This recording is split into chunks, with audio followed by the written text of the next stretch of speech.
എല്ലാവർക്കും നമസ്കാരം. അങ്ങനെ നമ്മുടെ ഇത്തവണത്തെ ഗ്രൂപ്പ് ഡി പരീക്ഷയുടെ ഡേറ്റ് ഒഫീഷ്യലായിട്ട് നമ്മുടെ മുമ്പിൽ വന്നിരിക്കുകയാണ്. നവംബർ 17 തീയതി മുതൽ നമ്മുടെ പരീക്ഷ തുടങ്ങുവാൻ പോകുന്നു. ഇനിയുള്ള ഓരോ ദിവസങ്ങളും വളരെ നിർണായകമാണ്.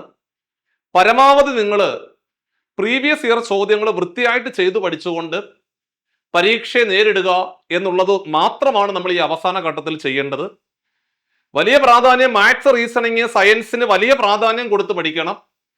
കാരണം 80 മാർക്കിന്റെ ചോദ്യങ്ങൾ ഇരിക്കുന്നത് ആ ഒരു ഭാഗത്താണ്. അപ്പൊ അതുകൊണ്ട് നിങ്ങളൊരു ദിവസം 5 മണിക്കൂറാണ് പഠിക്കാൻ ഇരിക്കുന്നതെങ്കിൽ ഒരു 3.5 മണിക്കൂർ മാത്സ്, റീസണിങ്ങിന് കൊടുക്കുക. 1 മണിക്കൂർ സമയം നിങ്ങൾ സയൻസ് വിഷയങ്ങൾക്കായിട്ട് പ്രയോജനപ്പെടുത്തുക.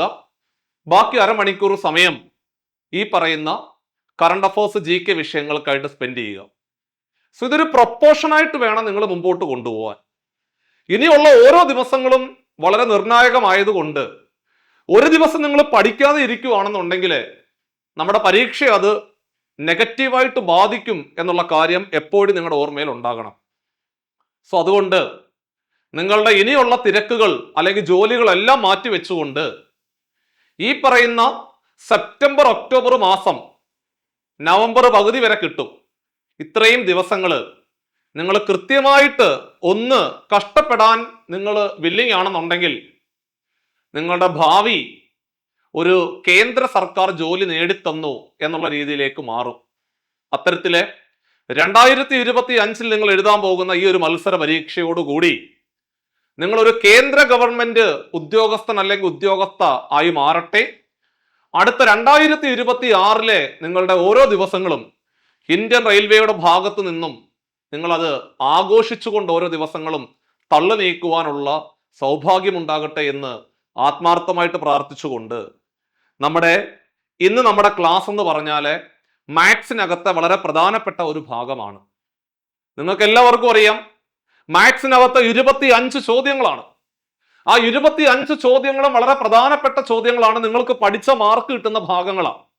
അത്തരത്തില് നിങ്ങളുടെ സജഷൻ പ്രകാരം ഇന്ന് എടുത്തിരിക്കുന്ന ടോപ്പിക്ക് നമ്മുടെ ട്രെയിൻ എന്ന് പറയുന്ന ചാപ്റ്റർ ആണ്. അതായത് ടൈം ആൻഡ് ഡിസ്റ്റൻസിന്റെ ബാക്കിയായിട്ട് വരുന്ന ട്രെയിൻ, അതിന്റെ ബാക്കിയായിട്ട് മറ്റൊരു സബ് ചാപ്റ്റർ ഉണ്ട്, അത് ബോട്ട് ആൻഡ് സ്ട്രീം ആണ്. അങ്ങനെ 3 സബ് ചാപ്റ്ററുകൾ ചേരുന്ന വലിയൊരു ഭാഗമാണ് ഈ ടൈം ആൻഡ് വർക്ക് എന്ന് പറയുന്ന ചാപ്റ്റർ. സോ അത്തരത്തിലെ വളരെ പ്രധാനപ്പെട്ട ഒരു ഭാഗമാണ് നമ്മുടെ ഇന്നത്തെ ക്ലാസ്സിൽ നമ്മൾ ഡിസ്കസ് ചെയ്യുവാൻ പോകുന്നത്. ചാപ്റ്ററിന്റെ പേരെന്ന് പറഞ്ഞാൽ ട്രെയിൻ എന്ന് പറയുന്നതാണ് ചാപ്റ്റർ. അപ്പൊ ആദ്യമായിട്ട് ട്രെയിൻ എന്ന് പറയുന്ന ചാപ്റ്ററുമായിട്ട് ബന്ധപ്പെട്ടുകൊണ്ട് നിങ്ങൾ അറിഞ്ഞിരിക്കേണ്ട പ്രധാനപ്പെട്ട വസ്തുതകളാണ് ഞാൻ ആദ്യം പറയുവാൻ പോകുന്നത്. അതിനുശേഷമായിരിക്കും നമ്മൾ ഓരോ ചോദ്യങ്ങൾ ക്ലാസ്സിൽ പരിചയപ്പെടുത്തുവാൻ പോകുന്നത്. അത്തരത്തില് നിങ്ങൾ അറിഞ്ഞിരിക്കേണ്ട പ്രധാനപ്പെട്ട വസ്തുതകൾ എന്ന് പറഞ്ഞു കഴിഞ്ഞാൽ, മക്കളെ, ട്രെയിൻ എന്ന് കാണുമ്പോഴേ നമ്മുടെ മനസ്സിലൊരു വന്ദേ ഭാരതിന്റെ ചിഹ്നമൊക്കെ ആയിരിക്കും ഓർമ്മയിൽ വരുന്നല്ലേ. അപ്പോ ഈ ട്രെയിൻ എന്ന് പറയുന്ന ചാപ്റ്ററിലെ മൊത്തത്തിലെ 4 വളരെ പ്രധാനപ്പെട്ട സബ് ടോപ്പിക്കുകൾ ഇതിനകത്തുണ്ട്. അതിൽ ഒന്നാമത്തത്, നമ്മുടെ ട്രെയിൻ ഇങ്ങനെ പൊക്കോണ്ടിരിക്കുവാണ്. അപ്പൊ നമ്മുടെ ട്രെയിൻ ഇങ്ങനെ പോകുന്ന സമയത്ത് ലംബമായിട്ട് നിൽക്കുന്ന വസ്തുക്കളെ മറികടക്കാറുണ്ട്, തിരശ്ചീനമായിട്ട് കിടക്കുന്ന വസ്തുക്കളെ മറികടക്കാറുണ്ട്. 2 ട്രെയിനുകൾ എതിർദിശയിൽ സഞ്ചരിക്കുന്ന ചോദ്യങ്ങൾ വരാറുണ്ട്. 2 ട്രെയിനുകൾ ഒരേ ദിശയിൽ സഞ്ചരിക്കുന്ന ചോദ്യങ്ങളും പരീക്ഷയ്ക്ക് ചോദിക്കാറുണ്ട്. അത്തരത്തിലുള്ള കാര്യങ്ങളിലേക്കാണ് പോകാൻ പോകുന്നത്. നമ്മുടെ ട്രെയിൻ ഇങ്ങനെ പൊക്കോണ്ടിരിക്കുക. നമ്മുടെ ട്രെയിൻ ഇങ്ങനെ പൊക്കോണ്ടിരിക്കുന്ന സമയത്ത് ലംബമായിട്ട് നിൽക്കുന്ന വസ്തുക്കളെ മറികടക്കുന്നു എന്ന് കരുതുക. ലംബമായിട്ട് നിൽക്കുന്ന വസ്തുക്കൾ എന്ന് പറഞ്ഞാല് കുത്തനെ നിൽക്കുന്ന വസ്തുക്കളാണ്. അതായത് ഇലക്ട്രിക് പോസ്റ്റ്, ടെലിഫോൺ പോസ്റ്റ്, മരം, ഒരു മനുഷ്യൻ, ഒരു ബിന്ദു. ഇത്തരം സാധനങ്ങളെ മറികടന്നു അല്ലെങ്കിൽ മറികടക്കണം എന്നാണ് പറയുന്നതെങ്കിൽ അത് ടൈപ്പ് 1 ചോദ്യമാണെന്ന് മനസ്സിലാക്കുക. അപ്പോൾ ലംബമായിട്ട് നിൽക്കുന്ന ഇലക്ട്രിക് പോസ്റ്റ്, ടെലിഫോൺ പോസ്റ്റ്, മരം, മനുഷ്യൻ, ബിന്ദു ടൈപ്പ് 1 ആണെന്ന് മനസ്സിലാക്കുക. സോ അങ്ങനെ ടൈപ്പ് 1 ആണ് എങ്കിൽ ഇക്വേഷൻ ദാ പിടിച്ചോ. സ്പീഡ് ഈസ് ഈക്വൽ ടു ട്രെയിനിന്റെ നീളം ഡിവൈഡഡ് ബൈ സമയം. സ്പീഡ് ഈസ് ഈക്വൽ ടു ട്രെയിനിന്റെ നീളം ഡിവൈഡഡ് ബൈ സമയമാണ് ഇക്വേഷൻ. ഇതാണ് ഒന്നാമത്തെ ടൈപ്പ്. ഇനി ട്രെയിൻ തിരശ്ചീനമായിട്ട് കിടക്കുന്ന വസ്തുക്കളെ മറികടന്നു അല്ലെങ്കിൽ മറികടക്കണം. പാലം, പ്ലാറ്റ്ഫോം, തുരങ്കം, കൃഷിപ്പുരയിടം, നിർത്തിയിട്ടിരിക്കുന്ന മറ്റൊരു ട്രെയിൻ. ഒന്നുകൂടെ, പാലം, പ്ലാറ്റ്ഫോം, തുരങ്കം, കൃഷിപ്പുരയിടം, നിർത്തിയിട്ടിരിക്കുന്ന മറ്റൊരു ട്രെയിൻ. സോ ഇത്തരം സാധനങ്ങളെ മറികടന്നു അല്ലെങ്കിൽ മറികടക്കണം എന്നാണ് പറയുന്നതെങ്കിൽ ടൈപ്പ് 2 ചോദ്യമാണെന്ന് മനസ്സിലാക്കുക. സോ അങ്ങനെ ടൈപ്പ് 2 ആണെന്നുണ്ടെങ്കിൽ ദാ പിടിച്ചോ equation. Speed is equal to ട്രെയിനിന്റെ നീളം പ്ലസ് അവര് എന്താണോ തരുന്നത്, ഇപ്പൊ പാലമാണെങ്കിൽ പാലം, തുരങ്കമാണെങ്കിൽ തുരങ്കം, അതിന്റെ നീളം കൂടെ കൂട്ടുക ഡിവൈഡഡ് ബൈ സമയം. ഇതാണ് നമ്മുടെ ഇക്വേഷൻ. ഇതാണ് നമ്മുടെ രണ്ടാമത്തെ ടൈപ്പ് ചോദ്യങ്ങളുടെ പ്രത്യേകത. അപ്പൊ നമ്മൾ ലംബമായിട്ട് നിൽക്കുന്ന വസ്തുക്കളെ മറികടക്കുന്ന ചോദ്യങ്ങളുടെ ഇക്വേഷൻ പറഞ്ഞു. തിരശ്ചീനമായിട്ട് കിടക്കുന്ന വസ്തുക്കളെ മറികടക്കുന്ന ചോദ്യങ്ങളുടെ ഇക്വേഷൻ പറഞ്ഞു. ഇനി രണ്ട് ട്രെയിനുകൾ എതിർ ദിശകളിൽ സഞ്ചരിക്കുന്നു എന്ന് കരുതുക. ദാട്ടെ, ഒന്നാമത്തെ ട്രെയിൻ ദാ കിഴക്കോട്ട് പോകുന്നു. അപ്പോൾ രണ്ടാമത്തെ ട്രെയിൻ പടിഞ്ഞാറോട്ട് പോകുന്നു. കണ്ടോ, ഒരെണ്ണം കിഴക്കോട്ടാണെങ്കിൽ മറ്റത് പടിഞ്ഞാറോട്ട്, അല്ലെങ്കിൽ ഒരെണ്ണം തെക്കോട്ടാണെങ്കിൽ മറ്റത് വടക്കോട്ട്. അങ്ങനെ രണ്ട് ട്രെയിനുകൾ എതിർ ദിശകളിൽ സഞ്ചരിക്കുന്നു എന്ന് കേട്ടാൽ എടാ കുഞ്ഞുങ്ങളെ, അത് നമ്മുടെ ടൈപ്പ് 3 ആണെന്ന് മനസ്സിലാക്കുക. ടൈപ്പ് 3 ചോദ്യമാണെന്ന് മനസ്സിലാക്കണം. മാത്രമല്ല, അവിടെ ഒന്നാമത്തെ ട്രെയിനിന്റെ നീളമുണ്ടല്ലോ, അത് നിങ്ങൾ L1 ആയിട്ട് പരിഗണിക്കുക. രണ്ടാമത്തെ ട്രെയിനിന്റെ നീളം L2 ആയിട്ട് പരിഗണിക്കുക. ഒന്നാമത്തെ ട്രെയിനിന്റെ സ്പീഡ് നിങ്ങൾ S1 ആയിട്ട് പരിഗണിക്കുക. രണ്ടാമത്തെ ട്രെയിനിന്റെ സ്പീഡ് S2 ആയിട്ട് പരിഗണിക്കുക. അങ്ങനെ രണ്ട് ട്രെയിനുകൾ എതിർ ദിശകളിൽ സഞ്ചരിക്കുന്നു എന്ന് കേൾക്കുമ്പോൾ നിങ്ങളുടെ മനസ്സിൽ വരേണ്ട ഇക്വേഷൻ ദാ പിടിച്ചോ. S1 plus S2 is equal to L1 plus L2 divided by time ആണ് ഇക്വേഷൻ. ഇതങ്ങ് കാണാതെ പഠിച്ചു വെച്ചാൽ മതി. രണ്ട് ട്രെയിനുകൾ എതിർ ദിശകളിൽ സഞ്ചരിക്കുന്നു എന്ന് കേൾക്കുമ്പോൾ നിങ്ങളുടെ മനസ്സിൽ വരേണ്ട equation S1 plus S2 is equal to L1 plus L2 divided by time ആണ് ഇക്വേഷൻ. സോ അങ്ങനെ ആദ്യത്തെ 3 ടൈപ്പ് ചോദ്യങ്ങൾ എങ്ങനെയാണ് പരീക്ഷയ്ക്ക് ചോദിക്കുന്നത്, ഏത് ഇക്വേഷൻ ആണ് നിങ്ങൾ ഓർത്തിരിക്കേണ്ടത് എന്ന് എഴുതിയെടുത്തല്ലോ. എഴുതിയെടുക്കണം, പേപ്പറിനകത്തോട് എഴുതിയെടുക്കണം. സോ അങ്ങനെയാണെങ്കിൽ ഇനി ഒന്നാമത്തെ ട്രെയിൻ ദാ അങ്ങോട്ട് പോകുന്നു, രണ്ടാമത്തെ ട്രെയിൻ അതേ ദിശ. എന്താണ് പ്രത്യേകത? രണ്ട് ട്രെയിനുകൾ ഒരേ ദിശയിൽ സഞ്ചരിക്കുന്നു. എടാ കുഞ്ഞുങ്ങളെ, രണ്ട് ട്രെയിനുകൾ ഒരേ ദിശയിൽ സഞ്ചരിക്കുന്നു എന്ന് കേട്ടാല് അത് ടൈപ്പ് 4 ആണെന്ന് മനസ്സിലാക്കുക. ടൈപ്പ് 4 ആണെന്ന് മനസ്സിലാക്കുക. അങ്ങനെ ഒന്നാമത്തെ ട്രെയിനിന്റെ സ്പീഡ് S1, രണ്ടാമത്തെ ട്രെയിനിന്റെ സ്പീഡ് S2, ഒന്നാമത്തെ ട്രെയിനിന്റെ നീളം L1, രണ്ടാമത്തെ ട്രെയിനിന്റെ നീളം L2. അങ്ങനെയാണെങ്കിൽ രണ്ട് ട്രെയിനുകൾ ഒരേ ദിശയിൽ സഞ്ചരിക്കുന്നു എന്ന് കേൾക്കുമ്പോൾ നിങ്ങളുടെ മനസ്സിൽ വരേണ്ട equation S1 minus S2 is equal to L1 plus L2 divided by time ആണ് ഇക്വേഷൻ. സോ അങ്ങനെ 4 ടൈപ്പ് ചോദ്യങ്ങളും നമ്മൾ കൃത്യമായിട്ട് ക്ലാസ്സിൽ പറഞ്ഞ് അവസാനിപ്പിച്ചിരിക്കുകയാണ്. ഇങ്ങനെ 4 ടൈപ്പിലുള്ള ചോദ്യങ്ങളാണ് സ്ഥിരമായിട്ട് നമ്മുടെ മുമ്പിലേക്ക് പരീക്ഷയ്ക്ക് ചോദിക്കുന്നത്. സോ ഈ 4 കാര്യങ്ങൾ നിങ്ങൾ വൃത്തിയായിട്ട് ഒരു പേപ്പർ എടുക്കുക, 4 ആയിട്ട് അങ്ങ് മുറിക്കുക. ടൈപ്പ് 1ന്റെ ഇക്വേഷൻ ആദ്യം എഴുതുക, ടൈപ്പ് 2ന്റെ ഇക്വേഷൻ രണ്ടാമത് എഴുതുക, ടൈപ്പ് 3 എന്താണെന്നോ അത് വൃത്തിയായിട്ട് എഴുതുക, ടൈപ്പ് 4 എഴുതുക. സോ ടൈപ്പ് 1നകത്ത് പറഞ്ഞ വാക്കുകൾ ഓർമ്മയിൽ വരണം. ഇലക്ട്രിക് പോസ്റ്റ്, ടെലിഫോൺ പോസ്റ്റ്, മരം, മനുഷ്യൻ, ബിന്ദു, ടൈപ്പ് 1. അതേപോലെ രണ്ടാമത്തെ ടൈപ്പ് എന്ന് പറഞ്ഞാല് പാലം, പ്ലാറ്റ്ഫോം, തുരങ്കം, കൃഷിപ്പുരയിടം, നിർത്തിയിട്ടിരിക്കുന്ന മറ്റൊരു ട്രെയിൻ, ടൈപ്പ് 2. രണ്ട് ട്രെയിനുകൾ എതിർദിശ, ടൈപ്പ് 3. രണ്ട് ട്രെയിനുകൾ ഒരേ ദിശ, ടൈപ്പ് 4. അങ്ങനെ 4 ടൈപ്പ് ചോദ്യങ്ങളും വൃത്തിയായിട്ട് നമ്മൾ ക്ലാസ്സിൽ പറഞ്ഞ് അവസാനിപ്പിച്ചിരിക്കുകയാണ്. ഇനി നിങ്ങൾ മനസ്സിലാക്കേണ്ടത് വളരെ പ്രധാനപ്പെട്ട മറ്റൊരു കാര്യമുണ്ട്. അതെന്തോന്നറിയോ? അതായത് നമുക്കറിയാം, നമ്മൾ ഇതാണ്ടേ ഇങ്ങനെ ഒരു ത്രികോണം വരയ്ക്കും. അതിന് നമ്മൾ ഇങ്ങനെ ഒന്ന് മുറിച്ചു. ആ മുറിച്ചു കിട്ടിയ താഴെ കിടക്കുന്ന ഭാഗത്തിനെ വീണ്ടും ലംബമായിട്ട് മുറിച്ചു. ത്രികോണം ഇങ്ങനായി. മക്കളെ എടാ ആൽഫബറ്റ് അനുസരിച്ച് ആദ്യം വരുന്നത് D D D A B C D A B C D P Q R S S T S T. So distance വേണമെങ്കിൽ ഡിസ്റ്റൻസ് കൈകൊണ്ട് മറച്ചു പിടിക്കുക. Distance is equal to speed into time. Speed വേണമെങ്കിൽ S കൈകൊണ്ട് മറച്ചു പിടിക്കുക. S is equal to speed is equal to D by T, distance by time. T വേണമെങ്കിൽ T കൈകൊണ്ട് മറച്ചു പിടിക്കുക. T is equal to D by S. കണ്ടോ, മറന്നുപോകല്ലേ? ഡിസ്റ്റൻസ് സ്പീഡ് ടൈം തമ്മിലുള്ള ബന്ധം. Distance is equal to speed into time. Speed is equal to distance by time. Time is equal to distance by speed. ഈ മൂന്ന് കാര്യങ്ങൾ വൃത്തിയായിട്ട് not ചെയ്ത് വെച്ചോണം. മാത്രമല്ല സ്പീഡ് നമ്മൾ സാധാരണ പറയുന്നത് കിലോമീറ്റർ പെർ അവർ അല്ലെങ്കിൽ മീറ്റർ പെർ സെക്കൻഡിലാണ് അല്ലെ? സാധാരണ സ്പീഡ് പറയുന്നത് എന്തിലാണ്? കിലോമീറ്റർ പെർ അവർ അല്ലെങ്കിൽ മീറ്റർ പെർ സെക്കൻഡിലാണ് നമ്മൾ സാധാരണ സ്പീഡ് പറയുന്നത്. എടാ കിലോമീറ്റർ പെർ അവറിനെ മീറ്റർ പെർ സെക്കൻഡ് ആക്കണമെങ്കിൽ 5/18 കൊണ്ട് ഗുണിച്ചാൽ മതി. കാണാപ്പാടം പഠിച്ചു വെച്ചോണം. കിലോമീറ്റർ പെർ അവറിനെ മീറ്റർ പെർ സെക്കൻഡിലോട്ട് മാറ്റണമെങ്കിൽ 5/18 കൊണ്ട് ഗുണിക്കുക. 5/18 കൊണ്ട് ഗുണിക്കുക. 5/18 കൊണ്ട് ഗുണിക്കുക. തിരിച്ച് മീറ്റർ പെർ സെക്കൻഡിനെ കിലോമീറ്റർ പെർ അവർ ആക്കണമെങ്കിൽ 18/5 കൊണ്ട് ഗുണിക്കുക. 18/5 കൊണ്ട് ഗുണിക്കുക.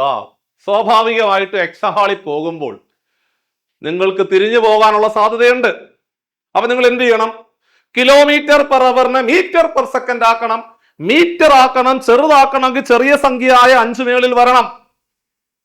എടാ കിലോമീറ്റർ പെർ അവറിനെ മീറ്റർ പെർ സെക്കൻഡ് ആക്കണം, ചെറുതാക്കണമെങ്കിൽ ചെറിയ സംഖ്യയായ 5 മേളിൽ വരണം. അപ്പൊ 5/18 കൊണ്ട് ഗുണിക്കുക. തിരിച്ച് മീറ്റർ പെർ സെക്കൻഡിന് കിലോമീറ്റർ പെർ അവർ ആക്കണം, വലുതാക്കണമെങ്കിൽ വലിയ സംഖ്യ മേളിൽ വരണം. വലിയ സംഖ്യയായ 18 മേളിൽ വരണം. അതായത് 18/5 കൊണ്ട് ഗുണിക്കുക എന്ന് വൃത്തിയായിട്ട് നമ്മൾ കാണാപ്പാടം പഠിച്ചു വെച്ചിരിക്കണം. സോ അങ്ങനെയാണെങ്കിൽ നമുക്ക് ഒന്നാമത്തെ ക്വസ്റ്റ്യനിലേക്ക് പോകാം. ദാ പിടിച്ചു. ഇപ്പൊ ഒന്നാമത്തെ ചോദ്യം ഞാൻ എടുത്തിരിക്കുന്നത് നമ്മുടെ 2022 30/8 ആ ഒരു ഡേറ്റിലെ ചോദിച്ച ചോദ്യമാണ് അവിടെ കാണുന്നത്. അതായത് ഓഗസ്റ്റ് മാസത്തിലെ 30-ാം തീയതി ഒന്നാമത്തെ ഷിഫ്റ്റിൽ ചോദിച്ച ചോദ്യമാണ് അവിടെ കാണാൻ സാധിക്കുന്നത്. ശ്രദ്ധിച്ചു വായിക്കുക. 725 മീറ്റർ നീളമുള്ള ഒരു തീവണ്ടി. എടാ 235 മീറ്റർ നീളമുള്ള ഒരു തുരങ്കമാണെങ്കിൽ ഏതാ? പാലം, പ്ലാറ്റ്ഫോം, തുരങ്കം, കൃഷിപ്പുരയിടം, ടൈപ്പ് 2. സോ ടൈപ്പ് 2 ഇക്വേഷൻ ഓർമ്മയിൽ വരണം. തുരങ്കമാണ്. അങ്ങനെ തുരങ്കത്തിനെ 48 സെക്കൻഡ് കൊണ്ട് കടന്നു പോയാൽ തീവണ്ടിയുടെ വേഗത എത്രയുടെ പിള്ളേരെ? തീവണ്ടിയുടെ വേഗത എത്ര എന്നാണ് ചോദ്യം. സോ തുരങ്കമായതുകൊണ്ട് ടൈപ്പ് 2. അങ്ങനെ ടൈപ്പ് 2 ആണെങ്കിൽ നമ്മുടെ ഇക്വേഷൻ എന്തുവാ? ടൈപ്പ് 2 ആണെങ്കിൽ സ്പീഡ് ഈസ് ഈക്വൽ ടു ട്രെയിനിന്റെ നീളം പ്ലസ് തുരങ്കത്തിന്റെ നീളം ഡിവൈഡഡ് ബൈ സമയം. ഇതാണ് നമ്മുടെ ഇക്വേഷൻ. സ്പീഡാണ് കണ്ടുപിടിക്കേണ്ടത്. സ്പീഡ് ഈസ് ഈക്വൽ ടു ട്രെയിനിന്റെ നീളം എത്ര? ട്രെയിനിന്റെ നീളം 725 മീറ്റർ. തുരങ്കത്തിന്റെ നീളം 235 മീറ്റർ. കൂട്ടിക്കോ. എടാ 725 പ്ലസ് 235 കൂടെ കൂട്ടിയാൽ 5 5 10 ശിഷ്ടം 1, 3 2 5 1 6, 7 2 9 960 എന്ന് വരും. ഡിവൈഡഡ് ബൈ സമയം 48 സെക്കൻഡ്. 48 എന്ന് എഴുതി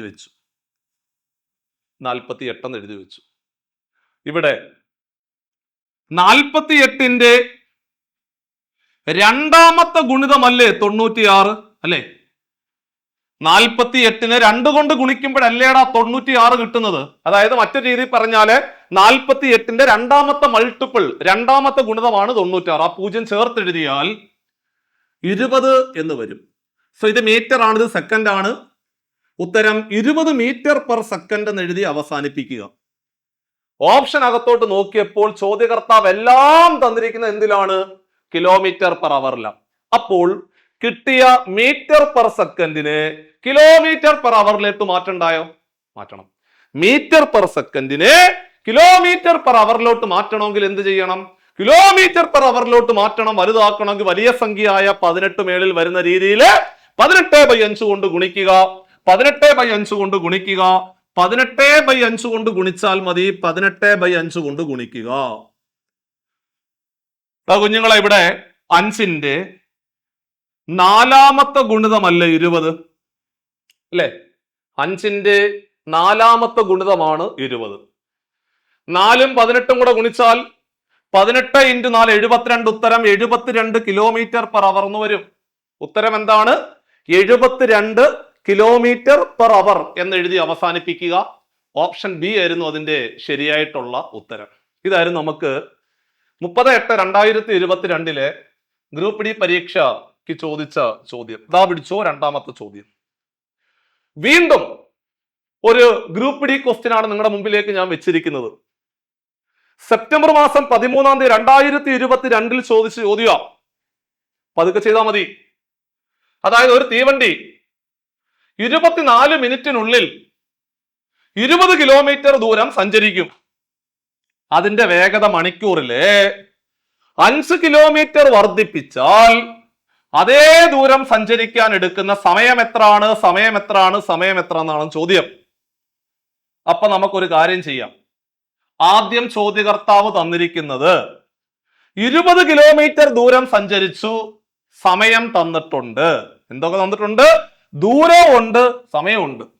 എടാ, ദൂരവും സമയവും ഉണ്ടെങ്കിൽ നമുക്ക് എന്ത് കണ്ടുപിടിക്കാം? വേഗത കണ്ടുപിടിച്ചൂടെ? അപ്പോൾ വേഗത കണ്ടുപിടിച്ചാട്ടെ, എല്ലാവരും വേഗത കണ്ടുപിടിച്ചാട്ടെ. സോ വേഗത അല്ലെങ്കിൽ സ്പീഡ് കണ്ടുപിടിക്കാനുള്ള ഇക്വേഷൻ എന്താണ്? Speed is equal to distance by time അല്ലേ? Speed is equal to distance by time അല്ലേ? സോ ഡിസ്റ്റൻസ് എന്ന് പറഞ്ഞാല് ഡിസ്റ്റൻസ് ചോദ്യകർത്താവ് തന്നിരിക്കുന്നു 20 കിലോമീറ്റർ. സമയം തന്നിരിക്കുന്നത് മിനിറ്റിലാണ്, പണിയാണ്. ഒരെണ്ണം കിലോമീറ്ററിലും ദൂരം തന്നിരിക്കുന്നത് കിലോമീറ്ററിലും സമയം തന്നിരിക്കുന്നത് സെക്കൻഡിലും അല്ല. സെക്കൻഡിലായിരുന്നെങ്കിൽ നമുക്ക് കുഴപ്പമില്ലായിരുന്നു. കിലോമീറ്ററിലും മിനിറ്റിലുമാണ് തന്നിരിക്കുന്നത്. അപ്പൊ നമ്മൾ ചെയ്താൽ ഉത്തരം കിട്ടുന്നത് കിലോമീറ്റർ പെർ മിനിറ്റ് എന്നായി പോകും. അപ്പൊ അതുകൊണ്ട് നമുക്ക് ഇവിടെ വെച്ച് തന്നെ കുറെ കലാപരിപാടികൾ ചെയ്യണം. നമുക്കൊരു കാര്യം ചെയ്യാം. അവിടെ കിട്ടുന്ന ഉത്തരം മീറ്റർ പെർ സെക്കൻഡിൽ കിട്ടുന്ന രീതിയിൽ നമുക്കെല്ലാം ഒന്ന് കൺവേർട്ട് ചെയ്യാം. അപ്പൊ ദൂരം നമുക്ക് മീറ്ററിലോട്ട് മാറ്റാം, സമയം സെക്കൻഡിലോട്ട് മാറ്റാം. അപ്പൊ നമുക്ക് കിട്ടുന്ന ഉത്തരം എന്തായിരിക്കും? മീറ്റർ പെർ സെക്കൻഡിൽ കിട്ടും. അപ്പോൾ ദൂരം 20 കിലോമീറ്റർ അല്ലേ? ആ കിലോമീറ്ററിനെ മീറ്റർ ആക്കണമെങ്കിൽ എന്ത് ചെയ്യണം? കിലോമീറ്ററിനെ മീറ്റർ ആക്കണമെങ്കിൽ 1000 കൊണ്ട് ഗുണിച്ചാൽ പോരെ? കിലോമീറ്ററിനെ മീറ്റർ ആക്കണമെങ്കിൽ 1000 കൊണ്ട് ഗുണിക്കുക. കിലോമീറ്ററിനെ മീറ്റർ ആക്കണമെങ്കിൽ 1000 കൊണ്ട് ഗുണിക്കുക. സോ അങ്ങനാണെങ്കിൽ 20 കിലോമീറ്ററിനെ 20നെ 1000 കൊണ്ട് ഗുണിച്ചാല് ദാ പിടിച്ചോ 20,000 എന്ന് വരും. അപ്പൊ മീറ്ററിലായി. അപ്പൊ ദൂരം മീറ്ററിലായി. സമയം 24 മിനിറ്റാ. നമുക്ക് എന്താക്കണം? സെക്കൻഡ് ആക്കണം. മീറ്റർ താഴെ സെക്കൻഡിലേക്ക് മാറ്റണം. എടാ കുഞ്ഞുങ്ങളെ, മിനിറ്റിനെ സെക്കൻഡ് ആക്കണമെങ്കിൽ എന്ത് ചെയ്യണം? മിനിറ്റിനെ സെക്കൻഡ് ആക്കണമെങ്കിൽ 60 കൊണ്ട് ഗുണിക്കുക. അറിയാത്തവർ എഴുതി വെക്ക്. മിനിറ്റിനെ സെക്കൻഡ് ആക്കണമെങ്കിൽ 60 കൊണ്ട് ഗുണിക്കുക. കിലോമീറ്ററിനെ മീറ്റർ ആക്കണമെങ്കിൽ 1000 കൊണ്ട് ഗുണിക്കുക. കിലോമീറ്ററിനെ മീറ്റർ ആക്കണമെങ്കിൽ 1000 കൊണ്ട് ഗുണിക്കുക. മീറ്ററിനെ കിലോമീറ്റർ ആക്കണമെങ്കിൽ 1000 കൊണ്ട് ഹരിക്കുക. മിനിറ്റിനെ സെക്കൻഡ് ആക്കണമെങ്കിൽ 60 കൊണ്ട് ഗുണിക്കുക. സെക്കൻഡിനെ മിനിറ്റ് ആക്കണമെങ്കിൽ 60 കൊണ്ട് ഹരിക്കുക. എല്ലാം വൃത്തിയായിട്ടൊരു ബുക്കിനകത്തോട്ട് എഴുതി വെച്ചോണം. അപ്പൊ ഇവിടെ മിനിറ്റിനെ സെക്കൻഡ് ആക്കാൻ മിനിറ്റായ 24നെ സെക്കൻഡിലോട്ട് മാറ്റാന് 60 കൊണ്ട് ഗുണിച്ചു. സോ ഇത് വെട്ടിയെടുക്കുമ്പോൾ നമുക്ക് ഉത്തരം എന്തിൽ കിട്ടും? മീറ്റർ പെർ സെക്കൻഡിൽ കിട്ടും അല്ലെ? നമ്മുടെ ലക്ഷ്യം അതല്ലായിരുന്നോ? ആയിരുന്നു. ഓക്കെ, അപ്പൊ നമ്മൾ അവിടെ നിൽക്കി ചെയ്യാം. വരട്ടെ ഒന്ന് വെയിറ്റ് ചെയ്യും. ഈ സ്പീഡ് പിന്നീട് 5 km/h കൂട്ടി. അപ്പോ ചെറിയൊരു പ്രശ്നമുണ്ട്. എന്താണെന്നറിയോ? നമ്മൾക്ക് കിട്ടുന്ന ഉത്തരം മീറ്റർ പെർ സെക്കൻഡിലാണ്. ചോദ്യകർത്താവ് പറയുന്ന ഈ സാധനം 5 km/h കൂട്ടി എന്ന് പറയുന്നുണ്ട്. അപ്പൊ ഇവിടെ വെച്ച് തന്നെ നിങ്ങൾ ഒരു കാര്യം ചെയ്യണം. ഈ കണ്ടുപിടിച്ച മീറ്റർ പെർ സെക്കൻഡ് ഇവിടെ വെച്ച് തന്നെ km/h മാറ്റുവാണെങ്കിൽ പ്രോബ്ലം ചെയ്യാൻ എളുപ്പമോ. സോ ഇത് മീറ്റർ പെർ സെക്കൻഡ് ആണ്. എടാ കുഞ്ഞുങ്ങളെ, km/h മാറ്റാൻ എന്ത് ചെയ്യണം? km/h മാറ്റുന്നതാണ് നല്ലത്. കാരണം അടുത്ത സ്റ്റെപ്പിൽ നമുക്ക് പണി കിട്ടും. km/h മാറ്റാൻ 18/5 കൊണ്ട് ഗുണിക്കുക. അപ്പൊ ഇവിടെ വെച്ച് തന്നെ ഞാന് 18/5 കൊണ്ട് ഗുണിക്കുവാണെങ്കിൽ നിലവിലെ സ്പീഡ് km/h ഒറ്റയടിക്ക് നമ്മുടെ മുമ്പിലേക്ക് കിട്ടും. പതുക്കെ അങ്ങോട്ട് വെട്ടിക്കടാ. ഇവിടെ ഇതാണ്ടേ, ഈ കിടക്കുന്ന 60ന്റെ പൂജ്യവും ഈ കിടക്കുന്ന 20,000ന്റെ ഈ പൂജ്യവും കൂടെ കട്ട് ചെയ്യാം. 6ന്റെ മൂന്നാമത്തെ ഗുണിതമാണ് 18 സെറ്റ് ആണേ. 2000നെ 5 കൊണ്ട് ഹരിച്ചാൽ, അല്ലെങ്കിൽ 2000ഉം 5ഉം കൂടെ വെട്ടിയാൽ 2000നെ 5 കൊണ്ട് ഹരിച്ചാല് 400 എന്ന് വരും. കാരണം 400നെ 5 കൊണ്ട് ഗുണിക്കുമ്പോഴാണ് 2000 കിട്ടുന്നത്. അല്ലെങ്കിൽ നിങ്ങൾ സൈഡിലോട്ട് മാറ്റിയിട്ട് 2000നെ 5 കൊണ്ട് ഹരിച്ചു നോക്കിയാൽ മതി, 400 വരും. ഇനി ഈ കിടക്കുന്ന 3ഉം ഈ കിടക്കുന്ന 24ഉം കൂടെ 3 കൊണ്ട് വെട്ടാം. മക്കളെ, 3 കൊണ്ട് വെട്ടുക എന്ന് പറഞ്ഞാൽ 3 കൊണ്ട് ഹരിക്കുക. അപ്പൊ 3നെ 3 കൊണ്ട് ഹരിച്ച 1, 24നെ 3 കൊണ്ട് ഹരിച്ചാൽ 8 വരും. 400നെ 8 കൊണ്ട് ഹരിച്ചാൽ നിലവിലെ സ്പീഡായി. 400നെ 8 കൊണ്ട് ഹരിച്ചാല് 5 8 40, 400നെ 8 കൊണ്ട് ഹരിച്ചാല് 50 എന്ന് വരും. സോ നിലവിലെ സ്പീഡ് എന്ന് പറഞ്ഞാല് 50 km/h ആണെന്ന് മനസ്സിലായി. അപ്പോൾ നിലവിലെ സ്പീഡ് 50 km/h ആണെന്ന് മനസ്സിലായി. ഓക്കെ, അവിടെ നിൽക്കട്ടെ. ചോദ്യകർത്താവ് പറയുന്നു ഇതേ ദൂരം സഞ്ചരിക്കാൻ എടുക്കുന്ന സമയമാണ് കണ്ടുപിടിക്കേണ്ടത്. എടാ, time is equal to distance by speed ആണെന്നറിയാം. Time is equal to distance by speed. Distance അതേ ദൂരം എന്ന് പറയുമ്പോൾ 20 കിലോമീറ്റർ. സ്പീഡ് മാറി. സ്പീഡ് എന്താണ്? ഇപ്പോൾ പോകുന്ന സ്പീഡ് 50 km ആണ്. ചോദ്യകർത്താവ് എന്ത് ചെയ്തു?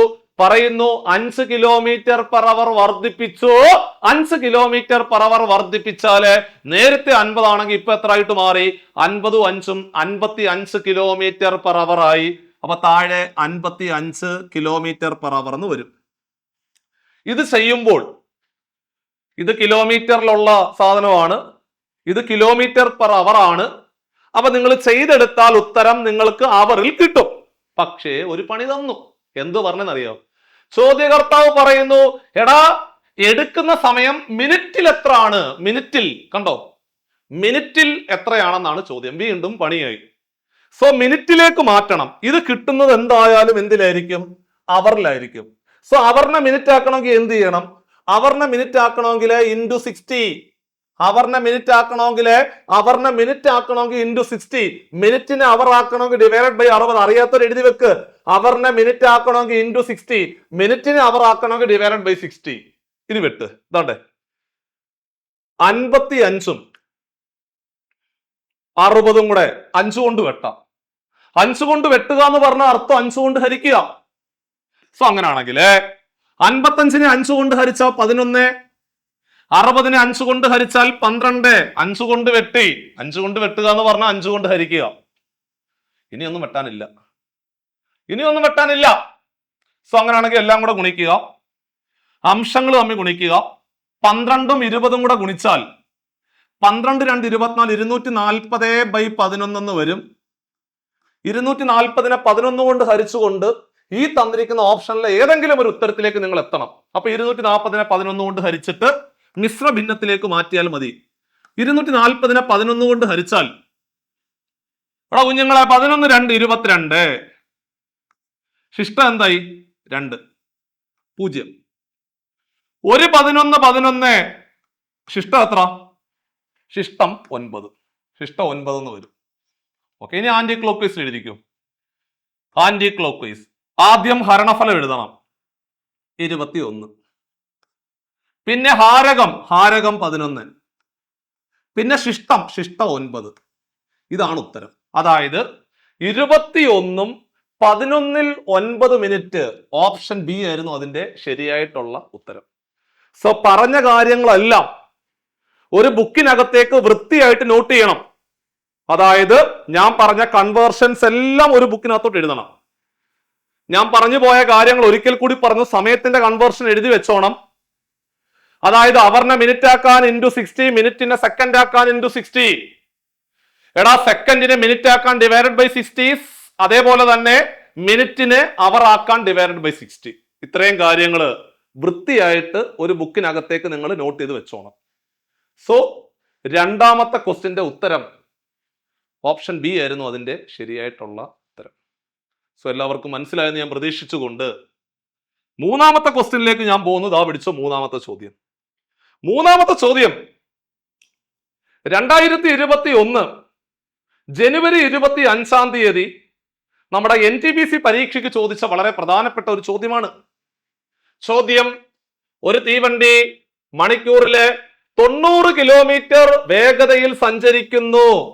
അങ്ങനെ കേൾക്കുമ്പോഴേ നിങ്ങൾ പറയണം, എന്തോന്ന് പറയണം?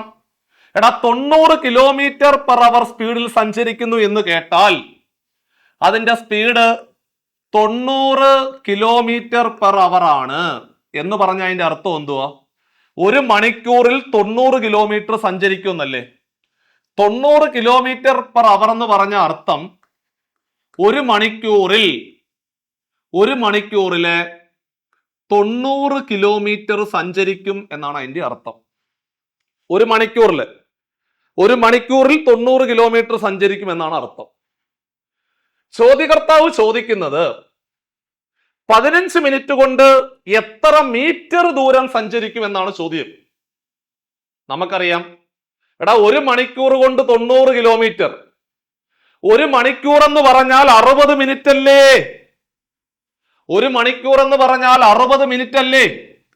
അപ്പോൾ 60 മിനിറ്റ് കൊണ്ട് സഞ്ചരിക്കുന്ന ദൂരമാണ് 90 കിലോമീറ്റർ. 60 മിനിറ്റ് കൊണ്ട് സഞ്ചരിച്ച ദൂരമാണ് 60 മിനിറ്റ് കൊണ്ട് സഞ്ചരിച്ച ദൂരമാണ് 90 കിലോമീറ്റർ എങ്കില് 20 മിനിറ്റ് കൊണ്ട് 20 മിനിറ്റ് അല്ല 15 മിനിറ്റ് കൊണ്ട് 15 മിനിറ്റ് കൊണ്ട് സഞ്ചരിച്ച ദൂരം എത്ര എന്നാണ് ചോദിച്ചത്. 60 മിനിറ്റ് കൊണ്ട് 90 കിലോമീറ്റർ, 15 മിനിറ്റ് കൊണ്ട് സഞ്ചരിച്ച ദൂരം എത്ര? 60 മിനിറ്റ് കൊണ്ട് 90, 15 മിനിറ്റ് കൊണ്ട് എത്ര? ക്രോസ് ചെയ്താൽ മതി, ക്രോസ് ചെയ്താൽ മതി, ക്രോസ് ചെയ്താൽ മതി, ക്രോസ് ചെയ്താൽ മതി. ക്രോസ് ചെയ്യാൻ എളുപ്പവഴി എന്താണ്? രണ്ടെണ്ണം ഉള്ളത് ഗുണിക്കുക, രണ്ടെണ്ണം ഉള്ളത് 15ഉം 90ഉം, ഒരെണ്ണം ഉള്ളത് ഹരിക്കുക, ഒരെണ്ണം ഉള്ളത് 60. താഴെ കിടക്കുന്ന ഈ 0 മേളിൽ കിടക്കുന്ന ആ 0 കട്ടായിപ്പോയി. 9ഉം 6ഉം കൂടെ 3 കൊണ്ട് വെട്ടാം, 3ന്റെ ഗുണിതങ്ങളാണ്. 3 കൊണ്ട് വെട്ടുക എന്ന് പറഞ്ഞ അർത്ഥം 3 കൊണ്ട് ഹരിക്കുക. 6നെ 3 കൊണ്ട് ഹരിച്ചാൽ 2 ആണ്. 9നെ 3 കൊണ്ട് ഹരിച്ചാൽ 3 എന്ന് വരും. 15 3ഉം കൂടെ ഗുണിച്ചാൽ 45 വരും. 45/2 എന്ന് വരും. ഈ ഉത്തരം എന്ന് പറയുന്നത് കിലോമീറ്ററിലാണ്. കാരണം അല്ലേ, 60 മിനിറ്റ് കൊണ്ട് 90 കിലോമീറ്റർ, 15 മിനിറ്റ് കൊണ്ട് ദാ പിടിച്ചോ 45/2 കിലോമീറ്റർ എന്ന് വരും. പക്ഷെ ചോദിച്ചത് മീറ്ററിലേക്ക് മാറ്റാനാണ്. കിലോമീറ്ററിനെ മീറ്റർ ആക്കണമെങ്കിൽ 1000 കൊണ്ട് ഗുണിക്കുക, 1000 കൊണ്ട് ഗുണിക്കുക, 1000 കൊണ്ട് ഗുണിക്കുക. സോ അങ്ങനെയാണെങ്കിൽ ഈ സാധനത്തിന് നമ്മൾ 1000 കൊണ്ട് ഗുണിച്ചാൽ മതി. എടാ രണ്ടും 1000 കൂടെ വെട്ടിയാൽ 500 വരത്തില്ലേ? 1000ന്റെ പകുതിയല്ലേ 500? ഇവിടെ 45നെ 500 കൊണ്ട് ഗുണിക്കുന്നതിന് പകരം 45നെ 5 കൊണ്ട് ഗുണിച്ചാൽ 225 ആണ്. 2 0 കൂടെ ചേർത്ത് എഴുതുവാണെങ്കിൽ 22,500. അതായത് ഓപ്ഷൻ ഡി ആയിരുന്നു അതിന്റെ ശരിയായിട്ടുള്ള ഉത്തരം. അങ്ങനെ നമ്മുടെ NTPC പരീക്ഷയ്ക്ക് ചോദിച്ച ഒരു ചോദ്യത്തിന് ഉത്തരമാണ് നമുക്കിവിടെ ഓപ്ഷൻ ഡി ആയിട്ട് അവിടെ കിട്ടിയത്. സോ അങ്ങനെയാണെങ്കിൽ നമുക്ക് അടുത്ത ക്വസ്റ്റ്യനിലേക്ക് പതിയെ പോകാം. ചോദ്യം ഇതാണ്. ചോദ്യം: ഒരു തീവണ്ടി മണിക്കൂറിൽ 45 കിലോമീറ്റർ വേഗതയിൽ സഞ്ചരിക്കും. 64 സെക്കൻഡ് കൊണ്ട് ആ ദൂരം സഞ്ചരിക്കാൻ എടുക്കുന്ന അല്ലെങ്കിൽ 64 സെക്കൻഡ് കൊണ്ട് സഞ്ചരിക്കുന്ന ദൂരം കണക്കാക്കാനാണ് ചോദ്യം കേട്ടോ. ക്വസ്റ്റ്യൻ മലയാളത്തിൽ വരുമ്പോൾ ഉള്ള ട്രാൻസ്ലേഷൻ മിസ്റ്റേക്ക് ആണ്. ഒരു തീവണ്ടി 45 കിലോമീറ്റർ പെർ അവർ വേഗതയിൽ പോകുന്നു. 64 സെക്കൻഡ് കൊണ്ട് അത് സഞ്ചരിക്കുന്ന ദൂരം എത്രയുടെ പിള്ളേരെ എന്നാണ് ചോദ്യം. നമ്മുടെ NTPC ക്വസ്റ്റ്യൻ ആണ്. 8/2/2021 രണ്ടാമത്തെ ഷിഫ്റ്റിലെ സ്റ്റേജ് 1 ചോദിച്ച ചോദ്യമാണ് ആ കാണുന്നത്. അപ്പൊ ഇതുപോലെ തന്നെ നിങ്ങൾ ചെയ്ത് പഠിക്കണം. RRB ഗ്രൂപ്പ് ഡി പരീക്ഷകളുടെയും NTPC പരീക്ഷകളുടെയും ലോക്കോ പൈലറ്റിന്റെ പരീക്ഷകളുടെ question paper, junior engineer, paramedical, ministerial പരീക്ഷകൾക്ക് ചോദിക്കുന്ന ചോദ്യങ്ങളെല്ലാം നമ്മുടെ ടോപ്പിക്കുമായിട്ട് ബന്ധപ്പെട്ട ചോദ്യങ്ങളാണെങ്കിൽ തീർച്ചയായിട്ടും അതെടുത്തു വെച്ചുകൊണ്ട് പതിയെ ചെയ്ത് പഠിക്കുമ്പോൾ നിങ്ങൾ സെറ്റ് ആവും. സോ പ്രാക്ടീസ് ചെയ്യണം. പ്രാക്ടീസ് എങ്കിലേ സെറ്റ് ആവത്തുള്ളൂ. സോ ഇവിടെ തീവണ്ടിയുടെ സ്പീഡ് 45 കിലോമീറ്റർ പെർ അവർ എന്ന് പറഞ്ഞ അർത്ഥം എന്തുവാ? 1 മണിക്കൂറിലെ 45 കിലോമീറ്റർ സഞ്ചരിക്കും എന്നല്ലേ അർത്ഥം? കാരണം അതാണല്ലോ സ്പീഡ് തന്നിരിക്കുന്നത്. കിലോമീറ്റർ പെർ അവറിലാണെങ്കിൽ നമ്മൾ കണ്ണം പൂട്ടി പറയും 45 കിലോമീറ്റർ പെർ അവർ ആണെങ്കിൽ എടാ 1 മണിക്കൂറിലെ 45 കിലോമീറ്റർ സഞ്ചരിക്കും എന്നാണ് അതിന്റെ അർത്ഥം. സെറ്റ്. 1 മണിക്കൂർ എന്ന് പറഞ്ഞാൽ നമുക്ക് എല്ലാവർക്കും അറിയാം 60 സെക്കൻഡ് ആണ്. 1 മണിക്കൂർ എന്ന് പറഞ്ഞാൽ 60 മിനിറ്റ്. 1 മണിക്കൂർ എന്ന് പറഞ്ഞാൽ 60 മിനിറ്റ് ആണ്. ഇവിടെ ചോദ്യകർത്താവ് ചോദിച്ചത് 64 സെക്കൻഡ് കൊണ്ട് സഞ്ചരിക്കുന്ന ദൂരം കണക്കാക്കാനാണ് ചോദ്യം. അപ്പൊ നിങ്ങളൊരു പണി ചെയ്യണം. നമുക്ക് എല്ലാവർക്കും അറിയാവുന്ന ഒരു കാര്യമുണ്ട്. ആ ടേബിൾ ഞാൻ ഇവിടെ എഴുതി വെക്കാം. താണ്ടേ, അവറിനെ മിനിറ്റ് ആക്കാൻ എന്ത് ചെയ്യണം? ഇൻറ്റു 60. കാണാതെ പഠിച്ചു വെച്ചോണം. എടാ കുഞ്ഞുങ്ങളെ, മിനിറ്റിനെ സെക്കൻഡ് ആക്കണമെങ്കിലോ അതും 60 കൊണ്ട് തന്നെ ഗുണിച്ചാൽ മതി. സെക്കൻഡിനെ മിനിറ്റ് ആക്കണമെങ്കിലോ 60 കൊണ്ട് ഹരിക്കുക. മിനിറ്റിനെ അവർ ആക്കണമെങ്കിൽ എന്ത് ചെയ്യണം? അതും 60 കൊണ്ട് ഹരിക്കുക. അപ്പൊ ചുരുക്കി പറഞ്ഞാൽ അവറിനെ സെക്കൻഡ് ആക്കണമെങ്കിലോ അവർ എവിടെ കിടക്കുന്നത്? അവർ ഇവിടെ അല്ലേ കിടക്കുന്നത്? സെക്കൻഡ് അവിടെ അല്ലേ കിടക്കുന്നത്? സ്വാഭാവികമായിട്ടും അവറിനെ സെക്കൻഡ് ആക്കണമെങ്കിൽ ഇവിടുന്ന് അങ്ങോട്ട് ചാടണ്ടേ? ഇവിടുന്ന് ഇങ്ങോട്ട് ചാടണമെങ്കിൽ 60 കൊണ്ട് ഗുണിക്കുക. അവിടുന്ന് അങ്ങോട്ട് ചാടണമെങ്കിൽ വീണ്ടും 60 കൊണ്ട് ഗുണിക്കുക. ചുരുക്കി പറഞ്ഞാല് അവറിനെ സെക്കൻഡ് ആക്കണമെങ്കിൽ 60 × 60 ഒറ്റയടിക്ക് 3600 കൊണ്ട് ഗുണിച്ചാൽ മതി. അപ്പോൾ അവറിനെ സെക്കൻഡിലേക്ക് മാറ്റണമെങ്കിൽ 3600 കൊണ്ട് ഗുണിക്കുക എന്ന് നിങ്ങൾ കാണാതെ പഠിച്ചു നോക്കണം. അല്ലെങ്കിൽ 1 മണിക്കൂർ എന്ന് പറഞ്ഞാല് 3600 സെക്കൻഡ് ആണെന്ന് നിങ്ങൾ കാണാതെ പഠിച്ചു വെച്ചാലും മതി. സോ അങ്ങനെയാണെങ്കിൽ നമുക്ക് മനസ്സിലായി 1 മണിക്കൂർ കൊണ്ട് 45 കിലോമീറ്റർ സഞ്ചരിക്കും എന്നാണ് പറഞ്ഞിരിക്കുന്നത്. എടാ കുഞ്ഞുങ്ങളെ, 1 മണിക്കൂർ എന്ന് പറഞ്ഞാൽ 3600 സെക്കൻഡ് ആണ്. അപ്പോൾ 3600 സെക്കൻഡ് കൊണ്ട് സഞ്ചരിക്കുന്ന ദൂരമാണ് 45 കിലോമീറ്റർ. കണ്ടുപിടിക്കേണ്ടത് 64 സെക്കൻഡ് കൊണ്ട് സഞ്ചരിച്ച ദൂരം എത്ര എന്നുള്ളതാണ് ചോദ്യം. അപ്പോ ഇതാണ് നോക്കിക്കോണേ. 3600 സെക്കൻഡ് കൊണ്ട് സഞ്ചരിച്ച ദൂരമാണ് 45 കിലോമീറ്റർ. ആണോ? ഇത് സെക്കൻഡ്, അത് കിലോമീറ്റർ. 3600 സെക്കൻഡ് കൊണ്ട് സഞ്ചരിച്ച ദൂരമാണ് 45 കിലോമീറ്റർ. ചോദ്യം 64 സെക്കൻഡ് കൊണ്ട് സഞ്ചരിച്ച ദൂരം എത്ര?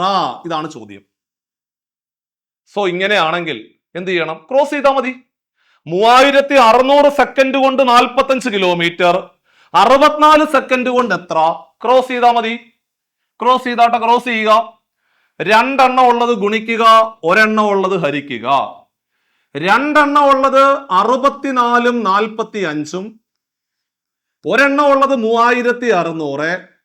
3600 വേണമെങ്കിൽ 36 × 100 എന്ന് വേണമെങ്കിൽ എഴുതാം. അതൊക്കെ നിങ്ങളുടെ ഇഷ്ടമാണ്. വെട്ടാനുള്ള സൗകര്യത്തിന് വേണ്ടിയിട്ട് 3600 36 × 100 എന്ന് എഴുതിയാലും തെറ്റൊന്നുമില്ല. ഇനി പതുക്കെ അങ്ങോട്ട് വെട്ടാം നമുക്ക്. ഇവിടെ കുഞ്ഞുങ്ങളെ 36ഉം 45ഉം കൂടെ സിമ്പിൾ ആയിട്ട് നമുക്ക് വേണമെങ്കിൽ 3 കൊണ്ട് വെട്ടാം, അല്ലെ 9 കൊണ്ട് വെട്ടിക്കൂടെ? രണ്ടുപേരും 9ന്റെ ഗുണിതങ്ങളല്ലേ? അപ്പൊ 9 കൊണ്ട് വെട്ടാം. 9 കൊണ്ട് വെട്ടുക എന്ന് പറഞ്ഞ അർത്ഥം 9 കൊണ്ട് ഹരിക്കുക. 36നെ 9 കൊണ്ട് ഹരിച്ചാൽ 4, 45നെ 9 കൊണ്ട് ഹരിച്ചാൽ 5. അതേപോലെ 4ഉം 64ഉം കൂടെ സിമ്പിൾ ആയിട്ട് 4 കൊണ്ട് വെട്ടാം. കാരണം രണ്ടുപേര് 4ന്റെ ഗുണിതങ്ങളാണ്. 4 കൊണ്ട് വെട്ടുക എന്ന് പറഞ്ഞ അർത്ഥം 4 കൊണ്ട് ഹരിക്കുക. 4നെ 4 കൊണ്ട് ഹരിച്ച 1. 64നെ 4 കൊണ്ട് ഹരിച്ചാൽ 1 4 4, ശിഷ്ടം 2 വരും, 24 വരും. 24നെ 4 കൊണ്ട് ഹരിച്ച 16 വരും. അതായത് സിമ്പിൾ ആയിട്ട് പറയുവാണെങ്കിൽ 64നെ 4 കൊണ്ട് ഹരിച്ചാൽ 16 എന്ന് വരും. ഇനി നോക്കിക്കോണേ, ഇനി നമുക്കൊരു പണി ചെയ്യാം. കാരണം ഈ 16 ഈ 100ഉം കൂടെ വേണമെങ്കിൽ 4 കൊണ്ട് വെട്ടാം, അല്ലെങ്കിൽ 5ഉം 100ഉം കൂടെ വേണമെങ്കിൽ 5 കൊണ്ട് വെട്ടാം. അവിടെ നിൽക്കട്ടെ. കാരണം എന്താ അറിയോ? 100 കൊണ്ട് ഹരിക്കാൻ എളുപ്പമല്ലേ? ഒരു സംഖ്യ 100 കൊണ്ട് ഹരിക്കാൻ 2 സ്ഥാനം ഇടത്തോട്ട് മാറ്റി കുത്തിട്ടാ പോരെ. അതുകൊണ്ട് ഞാൻ അവിടെ നിർത്തിക്കൊണ്ട് 16 5ഉം കൂടെ ഗുണിച്ചാൽ 80 എന്ന് വരും. 80/100 എന്ന് വരും. ഒരു സംഖ്യയെ 100 കൊണ്ട് ഹരിക്കാൻ, അല്ലെങ്കിൽ ഒരു കാര്യം ചെയ്യും, ഈ 0 കളയാൻ, 8നെ 10 കൊണ്ട് ഹരിക്കാൻ പറഞ്ഞാൽ ഒരു സംഖ്യയെ 10 കൊണ്ട് ഹരിക്കാൻ ഒരു സ്ഥാനം ഇടത്തോട്ട് മാറ്റി കുത്തിട്ടാൽ മതി. അപ്പൊ 8നെ 10 കൊണ്ട് ഹരിച്ചാൽ 0.8 എന്ന് വരും. ഉത്തരം ഓപ്ഷൻ എ ആയിരുന്നു. 0.8 കിലോമീറ്റർ എന്നെഴുതി അവസാനിപ്പിക്കുക. That is your final answer. ഇതായിരുന്നു അവിടുത്തെ ഉത്തരം. സിമ്പിൾ അല്ലേ? സിമ്പിൾ ആയിട്ട് നിങ്ങൾക്ക് ക്രാക്ക് ചെയ്യാൻ പറ്റുന്ന വളരെ എളുപ്പത്തിലുള്ള ചോദ്യം. സോ ഇതായിരുന്നു നമ്മുടെ NTPC 2021 ഫെബ്രുവരി മാസം 8-ാം തീയതി നമ്മൾ ഫേസ് ചെയ്ത ചോദ്യമായിരുന്നു അത്. അപ്പൊ വീണ്ടും 2021 മാർച്ച് മാസം 13-ാം തീയതി നമ്മുടെ NTPC പരീക്ഷ സ്റ്റേജ് 1 രണ്ടാമത്തെ ഷിഫ്റ്റിൽ ചോദിച്ച ചോദ്യമാണ് അടുത്തതായിട്ട് നിങ്ങളെ ക്ലാസ്സിൽ പരിചയപ്പെടുത്തുവാൻ പോകുന്നത്. ക്വസ്റ്റ്യൻ വായിച്ചു നോക്കുമ്പോൾ നമുക്ക് മനസ്സിലാക്കാൻ സാധിക്കുന്നത്, ഒരു ട്രെയിൻ 35 കിലോമീറ്റർ ദൂരം 60 മിനിറ്റ് കൊണ്ട് സഞ്ചരിക്കും എന്ന് പറയുന്നു. ശരി, ഓക്കെ, സെറ്റ്. 105 കിലോമീറ്റർ സഞ്ചരിക്കാൻ എടുക്കുന്ന സമയം എത്ര? ഇതാണ് ചോദ്യം. എടാ, 35 കിലോമീറ്റർ സഞ്ചരിക്കാൻ 60 മിനിറ്റ്. 60 മിനിറ്റ്. ഒന്നും കൂടെ, 35 കിലോമീറ്റർ സഞ്ചരിക്കാൻ 60 മിനിറ്റ്. 35 കിലോമീറ്റർ സഞ്ചരിക്കാൻ 60 മിനിറ്റ്. ചോദ്യം, 105 കിലോമീറ്റർ സഞ്ചരിക്കാൻ എടുക്കുന്ന സമയം എത്ര? മിനിറ്റ് കിട്ടും ആൻസർ. കാരണം 35 കിലോമീറ്റർ സഞ്ചരിക്കാൻ 60 മിനിറ്റ്, 105 കിലോമീറ്റർ സഞ്ചരിക്കാൻ എടുക്കുന്ന സമയം എത്ര? സിമ്പിൾ ആയിട്ട് നിങ്ങൾക്ക് ആൻസർ എന്ത് കിട്ടും? മിനിറ്റിൽ കിട്ടും. ക്രോസ് ചെയ്താൽ മതി. ക്രോസ് ആയിട്ട് ഗുണിക്കുക. മക്കളെ, ക്രോസ് ആയിട്ട് ഗുണിക്കാനുള്ള എളുപ്പ വഴി എന്തുവാടാ? 2 എണ്ണം ഉള്ളത് ഗുണിക്കുക, 1 എണ്ണം ഉള്ളത് ഹരിക്കുക. ഇവിടെ 2 എണ്ണം ഉള്ളത് 105ഉം 60ഉം. 2 എണ്ണം ഉള്ളത് ഗുണിക്കുക, 1 എണ്ണം ഉള്ളത് ഹരിക്കുക, 1 എണ്ണം ഉള്ളത് 35. എടാ, 35ഉം 100ഉം കൂടെ വെട്ടിക്കുക. 7 കൊണ്ട് വെട്ടാം. 7 കൊണ്ട് വെട്ടുക എന്ന് പറഞ്ഞ അർത്ഥം 7 കൊണ്ട് ഹരിക്കുക. 35നെ 7 കൊണ്ട് ഹരിച്ച എത്ര? 35നെ 7 കൊണ്ട് ഹരിച്ചാൽ 5 എന്ന് വരും. 105നെ 7 കൊണ്ട് ഹരിച്ചാല് 1 7 7ന്റെ ബാക്കി 3 35, 5 7 35, 15 എന്ന് വരും. അതായത് 35നെ 7 കൊണ്ട് ഹരിച്ചാൽ 5, 105നെ 7 കൊണ്ട് ഹരിച്ചാൽ 15. കുഞ്ഞുങ്ങളെ, 5ന്റെ 3-ാമത്തെ ഗുണിതമല്ലേടാ 15? 5ന്റെ 3-ാമത്തെ മൾട്ടിപ്പിൾ അല്ലേ 15? സിമ്പിൾ ആയിട്ട് 60 3ഉം കൂടെ ഗുണിച്ചാൽ ദാ പിടിച്ചോ, 60 3ഉം കൂടെ ഗുണിച്ചാല് 180 മിനിറ്റ്. അതായത് ഓപ്ഷൻ എ ആയിരുന്നു അതിന്റെ റൈറ്റ് ആൻസർ. സിമ്പിൾ ആയിട്ട് ക്രാക്ക് ചെയ്യാൻ പറ്റുന്ന ഒരു ചോദ്യമാണ്. NTPC ക്വസ്റ്റ്യൻ ആണ് ക്ലാസ്സിൽ പരിചയപ്പെടുത്തിയത്. വീണ്ടും ഇതാണ്ടേ, ജൂലൈ മാസം 26-ാം തീയതി 2021 NTPC സ്റ്റേജ് 1 1-ാമത്തെ ഷിഫ്റ്റിൽ ചോദിച്ച നമ്മുടെ ട്രെയിനിന്റെ ചോദ്യം ദാ പിടിച്ചു. ഒരു തീവണ്ടി 180 കിലോമീറ്റർ പെർ മണിക്കൂർ വേഗതയിൽ സഞ്ചരിക്കുന്നു. അതിന്റെ വേഗത മീറ്റർ പെർ സെക്കൻഡിൽ എത്രയാടാ കുഞ്ഞുങ്ങളെ എന്നാണ് ചോദ്യം. സിമ്പിളായിട്ട് നമുക്കറിയാം, കിലോമീറ്റർ പെർ അവറിനെ മീറ്റർ പെർ സെക്കൻഡിലോട്ട് മാറ്റാനുള്ള ഡയറക്റ്റ് ചോദ്യമാണ്. കിലോമീറ്റർ പെർ അവറിനെ മീറ്റർ പെർ സെക്കൻഡിലേക്ക് മാറ്റാനുള്ള ചോദ്യം. കിലോമീറ്റർ പെർ അവറിനെ മീറ്റർ പെർ സെക്കൻഡ് ആക്കണമെങ്കിൽ എന്ത് ചെയ്യണം? 5/18 കൊണ്ട് ഗുണിച്ചാൽ പോരെ. കിലോമീറ്റർ പെർ അവർ ആയ 180 അല്ലെ, കിലോമീറ്റർ പെർ അവറിനെ മീറ്റർ പെർ സെക്കൻഡ് ആക്കണമെങ്കിൽ 5/18 കൊണ്ട് ഗുണിച്ചാൽ മതി. ഈ കിടക്കുന്ന 18ഉം ദാ കിടക്കുന്ന 18ഉം കൂടെ കട്ടായി. സോ ആ 18 ഈ 18ഉം കൂടെ കട്ടായി. അങ്ങനെയാണെങ്കിൽ 18 കൊണ്ട് വെട്ടി എന്നുള്ള അർത്ഥം മാത്രമേ ഉള്ളൂ. എടാ 18 കൊണ്ട് വെട്ടുക എന്നുള്ള അർത്ഥം മാത്രമേ ഉള്ളൂ. താഴെ കിടക്കുന്ന 18 മേളിൽ കിടക്കുന്ന 18ഉം കൂടെ വെട്ടി, സ്വാഭാവികമായിട്ടും അവിടെ 1 വന്നു. 1 എന്ന് പറഞ്ഞാൽ 0. 5ഉം 10ഉം കൂടെ ഗുണിച്ച 50 അല്ലേ? 50 എന്ന് പറഞ്ഞ ഓപ്ഷൻ എ അല്ലേ? സിമ്പിൾ ആയിട്ട് നമുക്ക് ആൻസർ കിട്ടി. ഓപ്ഷൻ എ ആയിരുന്നു ആൻസർ. 50 മീറ്റർ പെർ സെക്കൻഡ് എന്ന് വരും അതിന്റെ റൈറ്റ് ആൻസർ. അതായത് വളരെ സിമ്പിൾ ചോദ്യം പോലും നമുക്ക് പരീക്ഷയ്ക്ക് പ്രതീക്ഷിക്കാം.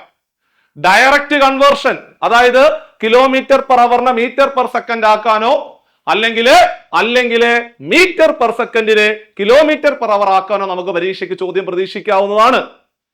അപ്പൊ നമുക്ക് അടുത്ത ചോദ്യത്തിലേക്ക് പതിയെ പോകാം. അടുത്ത ചോദ്യം ഇതാണ്. ചോദ്യം RRB NTPC പരീക്ഷ നമ്മുടെ 2021 ഫെബ്രുവരി 16 നടന്ന ആദ്യഘട്ട പരീക്ഷയ്ക്ക് രണ്ടാമത്തെ ഷിഫ്റ്റില് ചോദിച്ച ചോദ്യമാണ് ക്ലാസ്സിൽ പരിചയപ്പെടുത്തുവാൻ പോകുന്നത്. ക്വസ്റ്റ്യൻ ശ്രദ്ധിക്കുക. 2 ട്രെയിനുകളുടെ വേഗതകൾ തമ്മിലുള്ള അംശബന്ധം 7:5 ആണ്. രണ്ടാമത്തെ ട്രെയിൻ 4 മണിക്കൂർ കൊണ്ട് 400 കിലോമീറ്റർ ഓടിയാൽ ആദ്യത്തെ ട്രെയിനിന്റെ വേഗത എത്രയാണെന്നാണ് ചോദ്യം. വളരെ സിമ്പിൾ ചോദ്യം, ശ്രദ്ധിച്ച് ചെയ്യേണ്ട ചോദ്യം. അപ്പൊ ആദ്യം മനസ്സിലാക്കേണ്ടത്, ഇവിടെ 2 ട്രെയിനിന്റെ വേഗതകൾ തമ്മിലുള്ള അംശബന്ധം 7:5 ആണ്. കണ്ടോ, ഒന്നാമത്തെ ട്രെയിനിന്റെ വേഗത 7 ആണെങ്കിൽ രണ്ടാമത്തെ ട്രെയിനിന്റെ വേഗത 5 ആണ്. കണ്ടോ, അംശബന്ധമാണ് 7:5. അതായത് ഒന്നാമത്തെ ട്രെയിനിന്റെ വേഗതയുടെ അംശബന്ധം 7 ആണെങ്കിൽ രണ്ടാമത്തെ ട്രെയിനിന്റെ വേഗതയുടെ അംശബന്ധം 5 ആണെന്ന് പറയുന്നു. എന്നിട്ട് രണ്ടാമത്തെ ട്രെയിൻ സഞ്ചരിച്ച ദൂരവും സമയവും തന്നിട്ടുണ്ട്. ദൂരവും സമയവും കിട്ടിയാൽ നിങ്ങൾക്ക് സ്പീഡ് കണ്ടുപിടിച്ചൂടെ? അപ്പോൾ സ്പീഡ് കണ്ടുപിടിക്കാൻ speed is equal to distance by time അല്ലേ? Speed is equal to distance by time. Distance എന്ന് പറഞ്ഞാൽ 400 ആണ്, 400 കിലോമീറ്റർ. സമയം എന്ന് പറയുന്നത് 4 ആണ്. 400നെ 4 കൊണ്ട് ഹരിച്ചാൽ 100 എന്ന് വരും. സോ 100 കിലോമീറ്റർ പെർ അവർ ആണ് സ്പീഡ്. അപ്പോൾ ഇതെന്ന് പറയുന്നത് രണ്ടാമത്തെ ട്രെയിനിന്റെ സ്പീഡാണ്. എടാ, രണ്ടാമത്തെ ട്രെയിനിന്റെ സ്പീഡ് കിട്ടി. രണ്ടാമത്തെ ട്രെയിനിന്റെ സ്പീഡ് എന്ന് പറഞ്ഞാൽ 100 കിലോമീറ്റർ പെർ അവർ. സഞ്ചരിച്ച ദൂരം 400, സമയം 4. 400നെ 4 കൊണ്ട് ഹരിച്ച 100. അതായത് രണ്ടാമത്തെ ട്രെയിനിന്റെ സ്പീഡ് എന്ന് പറയുന്നത് 100 കിലോമീറ്റർ പെർ അവർ ആണെങ്കിൽ ഒന്നാമത്തെ ട്രെയിനിന്റെ സ്പീഡ് എത്രയാണെന്നാണ് ചോദിച്ചത്. നമുക്കറിയാം അംശബന്ധം 5 ആണ് അല്ലേ? രണ്ടാമത്തെ ട്രെയിനിന്റെ സ്പീഡിന്റെ, രണ്ടാമത്തെ ട്രെയിനായ ആ ട്രെയിനിന്റെ സ്പീഡിന്റെ അംശബന്ധമാണ് 5. ആ സാധനം എന്ന് പറയുന്നതാണ് ഈ സാധനം. സ്പീഡിന്റെ അംശബന്ധം 5 ആണ്. കൃത്യമായിട്ട് പറഞ്ഞാൽ 100. ചോദ്യം, ഒന്നാമത്തെ ട്രെയിനിന്റെ സ്പീഡ് എത്രയാണ്? അതായത് 7 എന്ന് പറയുന്നത് എത്രയാണെന്നാണ് ചോദ്യം. 5 എന്ന് പറയുന്നത് 100 ആണെങ്കിൽ, 5 എന്ന് പറയുന്നത് 100 ആണെങ്കിൽ 7 എന്ന് പറയുന്നത് എത്രയാണെന്നാണ് ചോദിച്ചത്. സ്വാഭാവികമായിട്ടും ക്രോസ് ആയിട്ട് മൾട്ടിപ്ലൈ ചെയ്താൽ മതി. ക്രോസ് ആയിട്ട് ഗുണിക്കാനുള്ള എളുപ്പ വഴി 2 എണ്ണം ഉള്ളത് ഗുണിക്കുക, 1 എണ്ണം ഉള്ളത് ഹരിക്കുക. ഇവിടെ 2 എണ്ണം ഉള്ളത് 7ഉം 100ഉം ആണ്. 1 എണ്ണം ഉള്ളത് 5. 2 എണ്ണം ഉള്ളത് ഗുണിക്കുക, 1 എണ്ണം ഉള്ളത് ഹരിക്കുക. കുഞ്ഞുങ്ങളെ, 5ന്റെ 20ാമത്തെ മൾട്ടിപ്പിൾ ആണ് 100. 20ഉം 7ഉം കൂടെ ഗുണിച്ചാൽ 140. ഓപ്ഷൻ ഡി ആയിരുന്നു അതിന്റെ ശരിയായിട്ടുള്ള ഉത്തരം. ഇതായിരുന്നു നമുക്ക് ഫെബ്രുവരി മാസം 16 ചോദിച്ച വളരെ പ്രധാനപ്പെട്ട ഒരു ചോദ്യം. സോ ഇത് നിങ്ങൾക്ക് പെട്ടെന്ന് ചെയ്തെടുക്കാൻ പറ്റുന്ന ചോദ്യമായിരുന്നു. രണ്ടാമത്തെ ട്രെയിനിന്റെ സ്പീഡ് തന്നിട്ട് ഒന്നാമത്തെ ട്രെയിനിന്റെ സ്പീഡ് എത്രയാണ് പിള്ളേരെ എന്നാണ് ചോദിച്ചത്. അടുത്ത ക്വസ്റ്റ്യൻ ദാ പിടിച്ചു.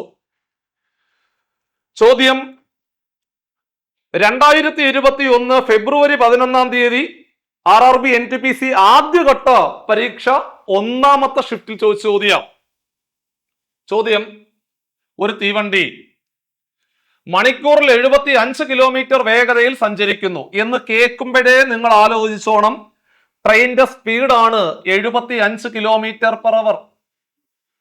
അപ്പോൾ ട്രെയിനിന്റെ സ്പീഡ് 75 km/h ആണ് എന്ന് പറഞ്ഞ അർത്ഥം 1 മണിക്കൂറിൽ 75 കിലോമീറ്റർ സഞ്ചരിക്കും.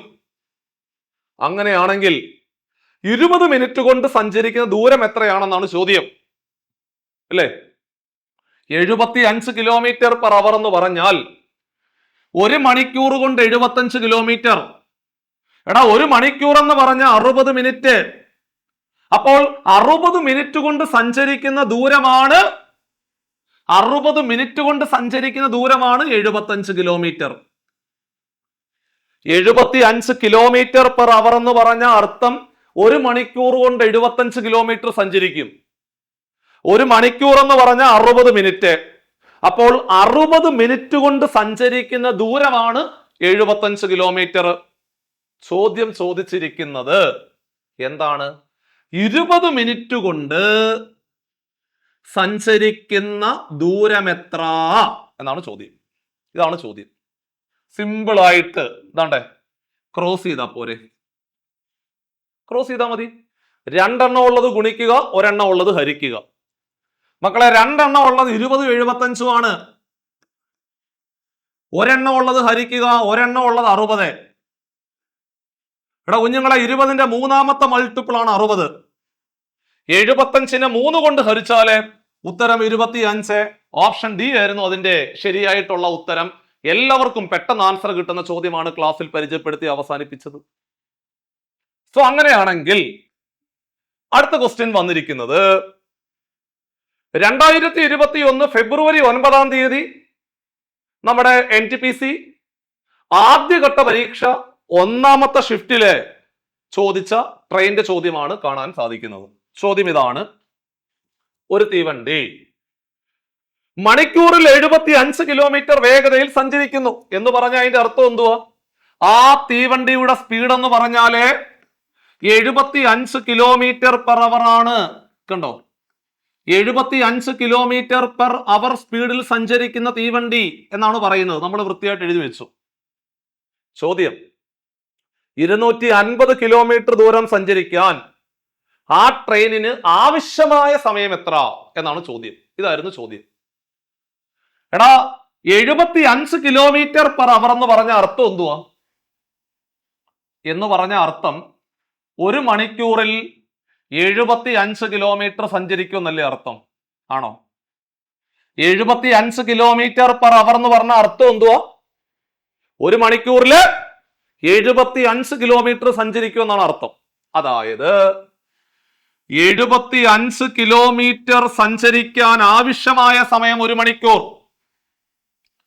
എടാ 75 കിലോമീറ്റർ സഞ്ചരിക്കുവാൻ ആവശ്യമായ സമയം 1 മണിക്കൂർ. ചോദ്യം 250 കിലോമീറ്റർ സഞ്ചരിക്കാൻ ആവശ്യമായ സമയം എത്ര? ഒന്നും കൂടെ, 75 കിലോമീറ്റർ സഞ്ചരിക്കാൻ 1 മണിക്കൂർ, 250 കിലോമീറ്റർ സഞ്ചരിക്കാൻ സമയം എത്ര? ക്രോസ് ചെയ്താൽ മതി. ക്രോസ്. സോ ക്രോസ് ആയിട്ട് ഗുണിക്കുക. ക്രോസ് ആയിട്ട് ഗുണിക്കാനുള്ള എളുപ്പ വഴി 2 എണ്ണം ഉള്ളത് ഗുണിക്കുക. 2 എണ്ണം ഉള്ളത് 250 ഒന്നുമാണ്. ഗുണിച്ചാൽ 250 തന്നെ വരത്തുള്ളൂ. 1 എണ്ണം ഉള്ളത് ഹരിക്കുക, 1 എണ്ണം ഉള്ളത് 75.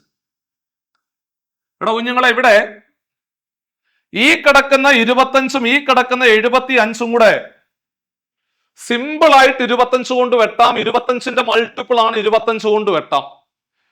25 കൊണ്ട് വെട്ടുക എന്ന് പറഞ്ഞ അർത്ഥം 25 കൊണ്ട് ഹരിക്കുക. 25നെ 25 കൊണ്ട് ഹരിച്ച 1. 75നെ 25 കൊണ്ട് ഹരിച്ചാൽ 3, ആ 0 മറന്നു പോരുത്, 10/3 എന്ന് വരും. സോ 10നെ 3 കൊണ്ട് ഹരിച്ചാൽ, എടാ 10നെ 3 കൊണ്ട് ഹരിക്കുവാണെങ്കിൽ 3 9 ശിഷ്ടം 1 വരും. ഇനി നമുക്ക് ആന്റി ക്ലോക്ക് വൈസ് ഡയറക്ഷനിൽ അങ്ങ് എഴുതിയാൽ മതി. അതാണ് ഇങ്ങനെ. ആദ്യം ഹരണഫലം എഴുതുക 3,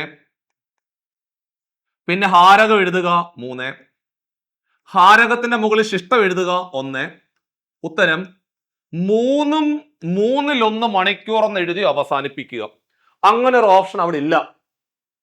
നമുക്കറിയാം 3 3/1 എന്ന് പറഞ്ഞ അർത്ഥം എന്തുവാ? 3 3/1 എന്ന് പറഞ്ഞ അർത്ഥം 3 + 3/1 എന്നാണ് അർത്ഥം, അല്ലേ? ഒരു മിശ്ര ഭിന്നസംഖ്യ എന്ന് പറഞ്ഞാല് അതിനിടയിൽ ഒരു പ്ലസ് ചിഹ്നം ഉണ്ടെന്ന് അങ്ങ് ആലോചിച്ചാൽ മതി. അപ്പൊ 3 3/1 എന്ന് പറഞ്ഞാൽ 3 + 3/1. അപ്പൊ ചുരുക്കി പറഞ്ഞാല് 3 മണിക്കൂറും 3 3/1 എന്ന് പറഞ്ഞാൽ 3 + 1/3 ആണ്. അപ്പൊ 3 മണിക്കൂർ സെറ്റ്, 3 മണിക്കൂറും പിന്നെ ഒരു 1/3 അവറും ഉണ്ട്. സോ നമുക്കൊരു കാര്യം ചെയ്യാം, അവറിനെ അങ്ങ് മിനിറ്റ് ആക്കാം. സോ അവറിനെ മിനിറ്റ് ആക്കണമെങ്കിൽ ഇൻറ്റു 60 ചെയ്താൽ മതി. അവർ എന്ന് പറഞ്ഞാൽ 1/3, ആ 1/3 അവറിനെ മിനിറ്റ് ആക്കണമെങ്കിൽ ഇൻറ്റു 60, അവറിനെ മിനിറ്റ് ആക്കണമെങ്കിൽ ഇൻറ്റു 60 ആണ്. എടാ 3 60 കൂടെ വെട്ടിയ 20 വരും. അപ്പൊ ചുരുക്കി പറഞ്ഞാല് 3 മണിക്കൂർ 20 മിനിറ്റ് എന്നുള്ള ഓപ്ഷനിലേക്ക് നമുക്ക് പോകാവുന്നതാണ്. 3 മണിക്കൂർ 20 മിനിറ്റ് എന്ന് പറയുന്ന ഓപ്ഷൻ ആണ് അതിന്റെ റൈറ്റ് ആൻസർ. അവിടെ പ്രത്യേകമായിട്ട് എഴുതി വെച്ചോണം. മണിക്കൂറിനെ മിനിറ്റ് ആക്കണമെങ്കിൽ ഇൻറ്റു 60 ചെയ്താൽ മതി. മണിക്കൂറിനെ മിനിറ്റ് ആക്കണമെങ്കിൽ ഇൻറ്റു 60 ചെയ്താൽ മതി എന്നുകൂടി നിങ്ങൾ ഓർത്തിരിക്കണം. വളരെ പ്രധാനപ്പെട്ട ഒരു ചോദ്യമാണ് ക്ലാസ്സിൽ പറഞ്ഞത്. അടുത്ത ചോദ്യം ശ്രദ്ധിച്ചോണേ, വളരെ പ്രധാനപ്പെട്ട ചോദ്യമാണ്. കുറെ തവണ പരീക്ഷകൾക്ക് റിപ്പീറ്റ് അടിച്ച് ചോദിച്ച ചോദ്യം കൂടിയത്. ഈ ചോദ്യം വന്നിരിക്കുന്നത് 2021 ജനുവരി മാസം 8-ാം തീയതി RRB NTPC സ്റ്റേജ് 1 രണ്ടാമത്തെ ഷിഫ്റ്റിൽ ചോദിച്ച ചോദ്യം. ചോദ്യം വന്നിരിക്കുന്നത്, ഒരു തീവണ്ടി 400 കിലോമീറ്റർ ദൂരം സഞ്ചരിക്കുന്നു. വേഗത മണിക്കൂറിൽ 10 കിലോമീറ്റർ കൂടുതലായിരുന്നുവെങ്കിൽ അതേ യാത്രയ്ക്ക് 2 മണിക്കൂർ കുറവാകുമായിരുന്നു. അങ്ങനെയാണെങ്കിൽ തീവണ്ടിയുടെ വേഗത എത്രയാണെന്നാണ് ചോദ്യം. അപ്പൊ സ്വാഭാവികമായിട്ടും ഒരു തീവണ്ടി അത് 400 കിലോമീറ്റർ സഞ്ചരിക്കുക എന്നുള്ളതാണ് ദൗത്യം. അപ്പോൾ അത് ഒരു വേഗതയിൽ പോകുന്നു എന്ന് കരുതുക. എന്താണെന്ന് നമുക്കറിയില്ല, ആ വേഗതയാണ് കണ്ടുപിടിക്കേണ്ടത്. അപ്പൊ 400 കിലോമീറ്റർ ദൂരം ഒരു നിശ്ചിത വേഗതയിൽ പോകുന്നു. അതിന് ഒരു നിശ്ചിത സമയം എടുക്കും.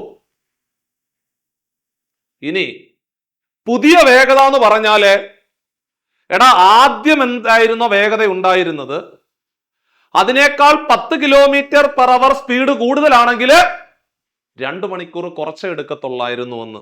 അതായത് ആദ്യം നമുക്കൊരു 15 മണിക്കൂർ യാത്രയ്ക്ക് എടുക്കുമായിരുന്നുവെങ്കിൽ ഇനി 2 മണിക്കൂർ കുറവ് 13 മണിക്കൂറേ എടുക്കത്തുള്ളെന്ന് അർത്ഥം. അല്ലെങ്കിൽ ആദ്യമേ 10 മണിക്കൂർ എടുക്കുമെങ്കിൽ ഇനി 8 മണിക്കൂറേ എടുക്കത്തുള്ളൂ. അല്ലെങ്കിൽ ആദ്യം 15 മണിക്കൂർ എടുക്കുന്നെങ്കിൽ ഇപ്പോൾ 13 മണിക്കൂർ എടുക്കത്തുള്ളൂ എന്നർത്ഥം. അതായത് 2 മണിക്കൂറിന്റെ കുറവുണ്ടെന്ന് അർത്ഥം ഇപ്പോൾ. കാരണം എന്താ? സ്പീഡ് കൂടുമ്പോൾ സമയം കുറവായിരിക്കും. സ്പീഡും ടൈമും ഇൻവേഴ്സ്ലി പ്രൊപ്പോർഷണൽ ആണ്. സ്പീഡ് കൂടുമ്പോൾ സമയം കുറയും, സ്പീഡ് കുറഞ്ഞാൽ സമയം കൂടി. ഇവന്മാർ രണ്ടും വിപരീത അനുപാതത്തിലാണ്. സ്പീഡും ടൈമും വിപരീത അനുപാതത്തിലായതുകൊണ്ട് സ്പീഡ് കൂടുമ്പോൾ സമയം കുറയും, സ്വാഭാവികമാണ്. സോ അങ്ങനെയാണെങ്കിൽ അവിടെ തന്നിരിക്കുന്ന ആ 2 മണിക്കൂർ എന്ന് പറഞ്ഞാൽ സമയ വ്യത്യാസമാണെന്ന് നിങ്ങളുടെ മനസ്സിൽ ഓർമ്മയിൽ വരണം. ആദ്യം ഉണ്ടായിരുന്ന സമയം, രണ്ടാമത് പുതിയ സമയം, അവ തമ്മിലുള്ള വ്യത്യാസമാണ് 2 മണിക്കൂർ. അതായത് ആദ്യം നമ്മൾ സഞ്ചരിക്കുമ്പോൾ എന്ത് സ്പീഡിലാണോ പോകുന്നത് അങ്ങനെയാണെങ്കിൽ ഒരു 8 മണിക്കൂർ എടുക്കുമെങ്കിൽ പുതുതായിട്ട് 2 മണിക്കൂർ കുറച്ച് 6 മണിക്കൂർ എടുക്കത്തുള്ളൂ. അപ്പൊ നമുക്ക് മനസ്സിലാക്കാൻ പറ്റും സമയ വ്യത്യാസമാണ് 2 മണിക്കൂർ എന്ന് മനസ്സിലാക്കുവാൻ സാധിച്ചു. സമയ വ്യത്യാസമാണ് 2 മണിക്കൂർ. സോ അങ്ങനെ നമുക്കൊരു കാര്യം ചെയ്യാം. സ്ഥിരമായിട്ട് പോകുന്ന വേഗത നമുക്ക് x എന്ന് എടുക്കാം.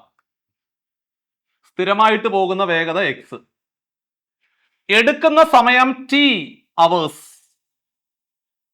അതായത് ആദ്യത്തെ സ്പീഡ് എക്സ് എന്നും സമയം ടി, അതായത് എക്സ് കിലോമീറ്റർ പെർ അവർ വേഗതയിൽ പോവുകയാണെങ്കിൽ ടി അവർ കൊണ്ട് ആ ദൂരം, അതായത് 400 കിലോമീറ്റർ ദൂരം കവർ ചെയ്യും. പുതിയ സ്പീഡ് എന്ന് പറഞ്ഞാല് 10 കിലോമീറ്റർ പെർ അവർ കൂടുതലാ, എക്സ് പ്ലസ് 10. അപ്പോൾ സമയം t-2 ആണെന്നാണ് ചോദ്യകർത്താവ് പറയുന്നത്. 2 മണിക്കൂർ കുറവാണ് എടുക്കുന്നത്. അപ്പോൾ നിങ്ങൾ മനസ്സിലാക്കിക്കോണം, ആ 2 മണിക്കൂർ എന്ന് പറഞ്ഞ സമയ വ്യത്യാസമാണടാ കുഞ്ഞുങ്ങളെ. ഇത്തരം ചോദ്യങ്ങളിലെല്ലാം ഞാൻ ഈ പറഞ്ഞ മെത്തേഡ് ഉപയോഗിച്ചോണം. സമയ വ്യത്യാസമാണ് 2 മണിക്കൂർ. അതായത് T2 minus T1 is equal to 2 മണിക്കൂർ. കാരണം സ്പീഡ് കുറയുമ്പോൾ, സ്പീഡ് കൂടുതലാണെങ്കിൽ സമയം കുറവായിരിക്കും, സ്പീഡ് കുറവാണെങ്കിൽ സമയം കൂടുതലായിരിക്കും. അതാണ് വസ്തുത. അപ്പോൾ നമുക്ക് തിരിച്ചങ്ങെടുത്താൽ മതി. ഇവിടെ സ്പീഡ് കൂടുതൽ ആരാ? സ്പീഡ് കൂടുതൽ ആദ്യത്തെ സാഹചര്യം അല്ലേ, രണ്ടാമത്തെ സാഹചര്യം അല്ലേ? സ്പീഡ് കൂടുതൽ രണ്ടാമത്തെ സാഹചര്യം, അവിടെ സമയം കുറവായിരിക്കും. അപ്പൊ T1 മൈനസ് T2 ആണ് 2 മണിക്കൂർ. കാരണം ആദ്യമേ എടുക്കുന്ന സമയമാണ് ബിഗർ നമ്പർ. ആദ്യം ഒരു 8 മണിക്കൂർ എടുത്താൽ പിന്നെ 6 മണിക്കൂറേ എടുക്കത്തുള്ളൂ. അല്ലെ ആദ്യം 10 മണിക്കൂർ ആണെങ്കിൽ പിന്നെ 8 മണിക്കൂർ എടുക്കത്തുള്ളൂ. അതുകൊണ്ട് T1 മൈനസ് T2, T1 ആണ് വലുത്, T1 മൈനസ് T2 ആണ് 2 മണിക്കൂർ. ടൈം കണ്ടുപിടിക്കുന്ന equation, time is equal to distance by speed. Distance എന്ന് പറഞ്ഞാൽ തന്നിട്ടുണ്ട് 400. സ്പീഡ് നമുക്ക് അറിയില്ലടാ, സ്പീഡ് എക്സ് എന്ന് എടുക്കാം, മൈനസ് ചിഹ്നം കൊടുത്തു. Time is equal to distance by speed. Distance 400 തന്നെയാ. സ്പീഡ് എന്ന് പറഞ്ഞാല് എക്സ് പ്ലസ് 10. ഇതാണ് 2 എന്ന് പറയുന്ന സാധനം. T1 minus T2 is equal to 2 hours. So what is the value of X? ഇതാണ് നമ്മുടെ ചോദ്യം. സ്വാഭാവികമായിട്ടും ഇതിലേതെങ്കിലും ഒരെണ്ണമായിരിക്കും ആൻസർ. ഒന്നുകിൽ 45 വരാം, 40 വരാം, 55 വരാം, അല്ലെങ്കിൽ 50 വരാം. അപ്പൊ നമുക്ക് ഓരോന്ന് ഇട്ട് കൊടുത്താൽ മതി. അല്ലെങ്കിൽ ഇത് ദ്വിമാന സമവാക്യം അല്ലെങ്കിൽ ക്വാഡ്രാറ്റിക് ഇക്വേഷനിലേക്ക് പോകും. അതുകൊണ്ട് പരീക്ഷയ്ക്ക് നിങ്ങൾ അത്തരത്തിൽ പോകരുത്. ഓപ്ഷൻ ഇട്ട് കൊടുത്തുകൊണ്ട് ആൻസറിലേക്ക് എത്തണം. സോ അങ്ങനെയാണെങ്കിൽ എന്തായാലും ഇവിടെ നിങ്ങളുടെ മുമ്പിലേക്ക് വരുന്ന ഉത്തരങ്ങൾ എന്ന് പറഞ്ഞു കഴിഞ്ഞാൽ കൃത്യം നമുക്ക് 2 എന്നൊരു നമ്പർ ആൻസർ കിട്ടണം. അപ്പൊ നമുക്ക് നോക്കാം. എക്സിന്റെ വാല്യൂ 45 വേണമെങ്കിൽ ഇട്ട് കൊടുക്കാം.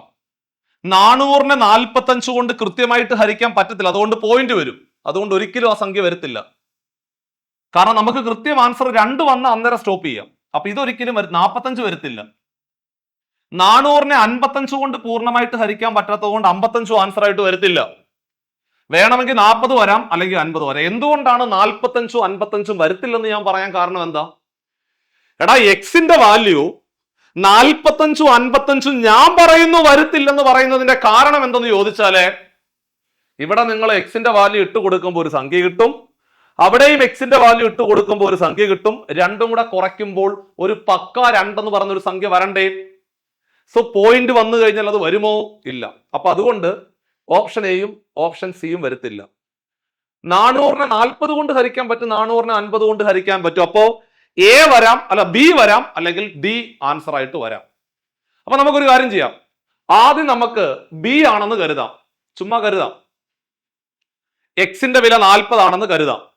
അങ്ങനാണെങ്കിൽ 400നെ 40 കൊണ്ട് ഹരിച്ച എത്ര? 10 അല്ലേ? 400നെ 40 കൊണ്ട് ഹരിച്ച 10 മൈനസ് 400നെ 40 പ്ലസ് 10 50. 400നെ 50 കൊണ്ട് ഹരിച്ച 8 അല്ലേടാ? 10 8 കുറച്ച കറക്റ്റ് 2 വരുന്നുണ്ടല്ലോ. അപ്പൊ ശരിയാണ്, ഓപ്ഷൻ ബി ആയിരുന്നു അതിന്റെ ശരിയായിട്ടുള്ള ഉത്തരം. സോ ഇതായിരുന്നു വളരെ പ്രധാനപ്പെട്ട ചോദ്യം. അതായത് ട്രെയിൻ എന്ന് പറയുന്ന ചാപ്റ്ററിലെ ഒരുപാട് തവണ റിപ്പീറ്റ് അടിച്ച് ചോദിച്ച വളരെ പ്രധാനപ്പെട്ട ചോദ്യമാണിത്. ഇത്തരം ചോദ്യങ്ങൾ പരീക്ഷയ്ക്ക് വരുവാണെങ്കിൽ സമയവ്യത്യാസം എന്നുള്ള രീതിയിൽ എടുത്താൽ മതി. നിങ്ങൾ എപ്പോഴും ക്വസ്റ്റ്യൻ പേപ്പർ അത് സ്ഥിരമായിട്ട് കാണാറുണ്ട്. ഈ ചോദ്യം നിങ്ങൾ ഒരിക്കൽ കൂടി ക്വസ്റ്റ്യൻ എഴുതി വെച്ചിട്ട് ഞാൻ ഈ പറഞ്ഞ എക്സ്പ്ലനേഷൻ നിങ്ങളുടെ മനസ്സിൽ നിലനിർത്തിക്കൊണ്ട് സ്വന്തമായിട്ട് നിങ്ങളൊന്ന് ചെയ്തു നോക്കിയിട്ട് അതിന്റെ ഉത്തരം നിങ്ങൾക്ക് ഓരോരുത്തർക്കും കിട്ടിയിട്ടുണ്ടെങ്കിൽ മിഷൻ സക്സസ് ആയി എന്നർത്ഥം. സോ അങ്ങനെയാണെങ്കിൽ നിങ്ങൾ ഈ വീഡിയോയുടെ താഴെ കമന്റ് ആയിട്ട് നിങ്ങൾക്ക് ഈ ക്വസ്റ്റ്യന്റെ ഉത്തരം കിട്ടി എന്ന് തന്നെ ഒന്ന് കമന്റ് ചെയ്തേക്കണേ. അന്നെങ്കിലേ എനിക്ക് മനസ്സിലാക്കത്തുള്ളൂ നിങ്ങൾക്ക് ഈ ക്വസ്റ്റ്യൻ മനസ്സിലായെന്ന്. ദ മോസ്റ്റ് പ്രോബബിൾ ക്വസ്റ്റ്യൻ, വളരെ വളരെ പ്രധാനപ്പെട്ട ചോദ്യം, വരാൻ പോകുന്ന പരീക്ഷയ്ക്ക് ട്രെയിൻ എന്ന് പറയുന്ന ചാപ്റ്ററുമായിട്ട് ബന്ധപ്പെട്ടുകൊണ്ട് ഏതെങ്കിലും ഒരു ഷിഫ്റ്റിൽ ഈ ചോദ്യം നിങ്ങൾക്ക് പ്രതീക്ഷിക്കാവുന്നതാണ്. അങ്ങനെ നമ്മൾ ഇന്നത്തെ ക്ലാസ്സിലെ വളരെ പ്രധാനപ്പെട്ട ട്രെയിൻ എന്ന് പറയുന്ന ചാപ്റ്ററുമായിട്ട് ബന്ധപ്പെട്ട ചോദ്യങ്ങളാണ് പഠിച്ചത്. നമ്മുടെ ജീവിതം തന്നെ നമ്മൾ ഇനി ട്രെയിനുമായിട്ട് ബന്ധപ്പെട്ട ഒരു ജീവിത യാത്രയിലേക്കാണ് നമ്മൾ പോകുന്നത് അല്ലേ. നമ്മൾ ഇനി ട്രെയിനുമായിട്ട് ബന്ധപ്പെട്ടുകൊണ്ടായിരിക്കും നമ്മുടെ ജീവിത യാത്രകളെല്ലാം ട്രെയിനുമായിട്ട് ബന്ധപ്പെട്ടുകൊണ്ടായിരിക്കും. നമ്മൾ ഏത് ഡിപ്പാർട്ട്മെന്റ് ജോലി ചെയ്യാൻ പോയാലും നമുക്ക് ഇന്ത്യൻ റെയിൽവേയുടെ ഭാഗമായിട്ട് നിൽക്കുമ്പോൾ സ്വാഭാവികമായിട്ടും ട്രെയിനുമായിട്ട് ബന്ധപ്പെട്ട കാര്യങ്ങളുമായിട്ടായിരിക്കും നമ്മൾ മുമ്പോട്ട് പോകുന്നത്. അങ്ങനെ ട്രെയിൻ എന്ന് പറയുന്ന ചാപ്റ്ററാണ് നമ്മൾ ഇന്നത്തെ ക്ലാസ്സിൽ വളരെ ഭംഗിയായിട്ട് പഠിച്ചത്. സമയത്തിന്റെ ദൗർബല്യം കാരണം നമ്മൾ കുറച്ച് ചോദ്യങ്ങൾ മാത്രമേ ക്ലാസ്സിൽ പ്രാക്ടീസ് ചെയ്തിട്ടുള്ളൂ. ബാക്കിയുള്ള ഓരോ ചോദ്യങ്ങളും നമ്മൾ നമ്മുടെ ലൈവ് ക്ലാസ്സുകൾ നമ്മൾ കൃത്യമായിട്ട് നിങ്ങളെ പറയും. ഇപ്പം തന്നെ നിങ്ങൾക്ക് ഒരു ഏകദേശം ഐഡിയ കിട്ടിയില്ലേ? നമ്മൾ ക്ലാസ്സിലെ ഒരു 10 ചോദ്യം ചെയ്തിട്ടുണ്ടാവും, അപ്പോൾ 10-12 ചോദ്യം ചെയ്തിട്ടുണ്ടാവും.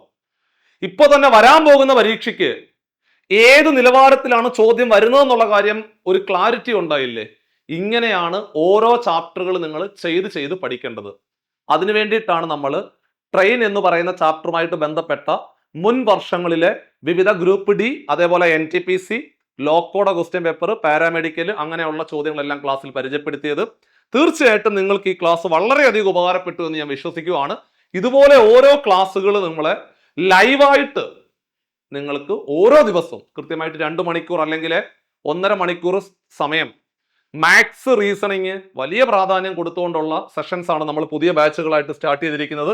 ഈ പുതിയ ബാച്ചുകളുടെ എല്ലാം പ്രത്യേകത എന്ന് പറഞ്ഞു കഴിഞ്ഞാൽ നമ്മൾ ഇതുപോലെ തന്നെ ഈ പ്രീവിയസ് ഇയർ ചോദ്യങ്ങൾക്ക് വലിയ പ്രാധാന്യം കൊടുത്തുകൊണ്ട് മാത്സ്, റീസണിങ്, സയൻസ് വിഷയങ്ങൾക്ക് വലിയ പ്രാധാന്യം കൊടുത്തുകൊണ്ടാണ് പുതിയ ഗ്രൂപ്പ് ഡി ബാച്ചുകൾ നമ്മൾ സെറ്റ് ചെയ്തിരിക്കുന്നത്. കാരണം നിങ്ങളിൽ നിന്നും പരമാവധി ഉദ്യോഗാർത്ഥികളെ ഇന്ത്യൻ റെയിൽവേയുടെ ഭാഗമാക്കുക എന്നുള്ള വലിയൊരു മിഷന്റെ ഭാഗമായിട്ടാണ് ഈ ബാച്ചുകൾ സ്റ്റാർട്ട് ചെയ്തിരിക്കുന്നത്. അപ്പൊ ഈ ബാച്ചുകളുടെ പ്രത്യേകത എന്ന് പറഞ്ഞാൽ സ്ഥിരമായിട്ട് നിങ്ങൾക്ക് ലൈവ് ക്ലാസ്സുകൾ ഉണ്ടാവും, അതിന്റെ നോട്ടുകൾ ഉണ്ടാവും. വീക്കെൻഡ്സുകളിൽ നിങ്ങൾക്ക് മോഡൽ എക്സാമുകളും റിവിഷൻ എക്സാമുകളും അതുപോലെ ടോപ്പിക് എക്സാമുകളും എഴുതുവാൻ സാധിക്കും. സമയബന്ധിതമായിട്ട് നിങ്ങൾക്ക് മോക്ക് എക്സാമുകൾ എഴുതാൻ സാധിക്കും എന്നുള്ളതാണ് മറ്റൊരു വസ്തുത. മലയാളത്തിൽ പരീക്ഷകൾ എഴുതി നിങ്ങളുടെ സമയം, നിങ്ങൾക്ക് എത്രത്തോളം സമയം നിങ്ങൾ ഓരോ പരീക്ഷകൾക്ക് ഉപയോഗിക്കുന്നുണ്ടെന്നുള്ള കാര്യത്തിൽ കൃത്യമായിട്ട് നിങ്ങൾക്ക് മനസ്സിലാക്കാൻ സാധിക്കും. കാരണം നിങ്ങൾ എഴുതാൻ പോകുന്ന പരീക്ഷ ഒരു CBT എക്സാം ആണ്. അപ്പൊ അതിന് മുമ്പേ നിങ്ങൾ ഒരുപാട് CBT പരീക്ഷകൾ സ്ഥിരമായിട്ട് ചെയ്തുകൊണ്ട് മാത്രമേ മുമ്പോട്ട് പോകാൻ സാധിക്കത്തുള്ളൂ. അത്തരത്തിലുള്ള ബാച്ചുകളാണ് നമ്മൾ സ്റ്റാർട്ട് ചെയ്തിരിക്കുന്നത്. സോ എല്ലാവർക്കും ആ ബോർഡ് നമ്പറിൽ കോൺടാക്ട് ചെയ്തുകൊണ്ട് നമ്മുടെ പുതിയ ബാച്ചിൽ അഡ്മിഷൻ എടുത്തുകൊണ്ട് അടുത്ത ഒരു 60-65 ദിവസം നിങ്ങൾ ആത്മാർത്ഥമായിട്ട് പഠിച്ചുകൊണ്ട് നിങ്ങൾക്ക് ഇന്ത്യൻ റെയിൽവേയുടെ ഭാഗമാകുവാനുള്ള എല്ലാ സാധ്യതകളും ഈ ഒരു ബാച്ചിൽ ഉണ്ടാവും. അപ്പം ഇന്നത്തെ ക്ലാസ് നിങ്ങൾക്ക് എല്ലാവർക്കും ഉപകാരപ്പെട്ടു എന്ന് ഞാൻ വിശ്വസിക്കുകയാണ്. അപ്പം നിങ്ങൾ അറിയാവുന്ന, അതായത് ഗ്രൂപ്പ് ഡി പരീക്ഷകൾ എഴുതുന്ന നിങ്ങളുടെ ഫ്രണ്ട് സർക്കിളോ അല്ലെങ്കിൽ നിങ്ങൾ അറിയാവുന്ന ഏതെങ്കിലും ഗ്രൂപ്പുകളിലൊക്കെ ഈ വീഡിയോ ഷെയർ ചെയ്ത് കൊടുത്തുകൊണ്ട് നമ്മൾ ചെയ്യുന്ന ഒരു പുണ്യപ്രവൃത്തിയായിട്ട് നമ്മുടെ ഈ ഒരു ചാപ്റ്ററിന്റെ കാര്യത്തിൽ അവരങ്ങ് സെറ്റ് ആവട്ടെ. ഇതുപോലുള്ള തുടർച്ചയായിട്ടുള്ള ചാപ്റ്ററുകൾ നമ്മൾ ഉടനെ സെറ്റ് ചെയ്യുന്നുണ്ട്. എല്ലാവർക്കും വരാൻ പോകുന്ന പരീക്ഷയിൽ നല്ല മാർക്കോടുകൂടി നിങ്ങളുടെ ഈ പരീക്ഷ നേടിയെടുത്തുകൊണ്ട് ജീവിതം കളർഫുൾ ആകുവാനുള്ള എല്ലാ സാധ്യതകളും ഉണ്ടാകട്ടെ എന്ന് ആത്മാർത്ഥമായിട്ട് പ്രാർത്ഥിച്ചുകൊണ്ട് നമുക്ക് പുതിയൊരു സെഷന് വീണ്ടും കാണാം. ബൈ.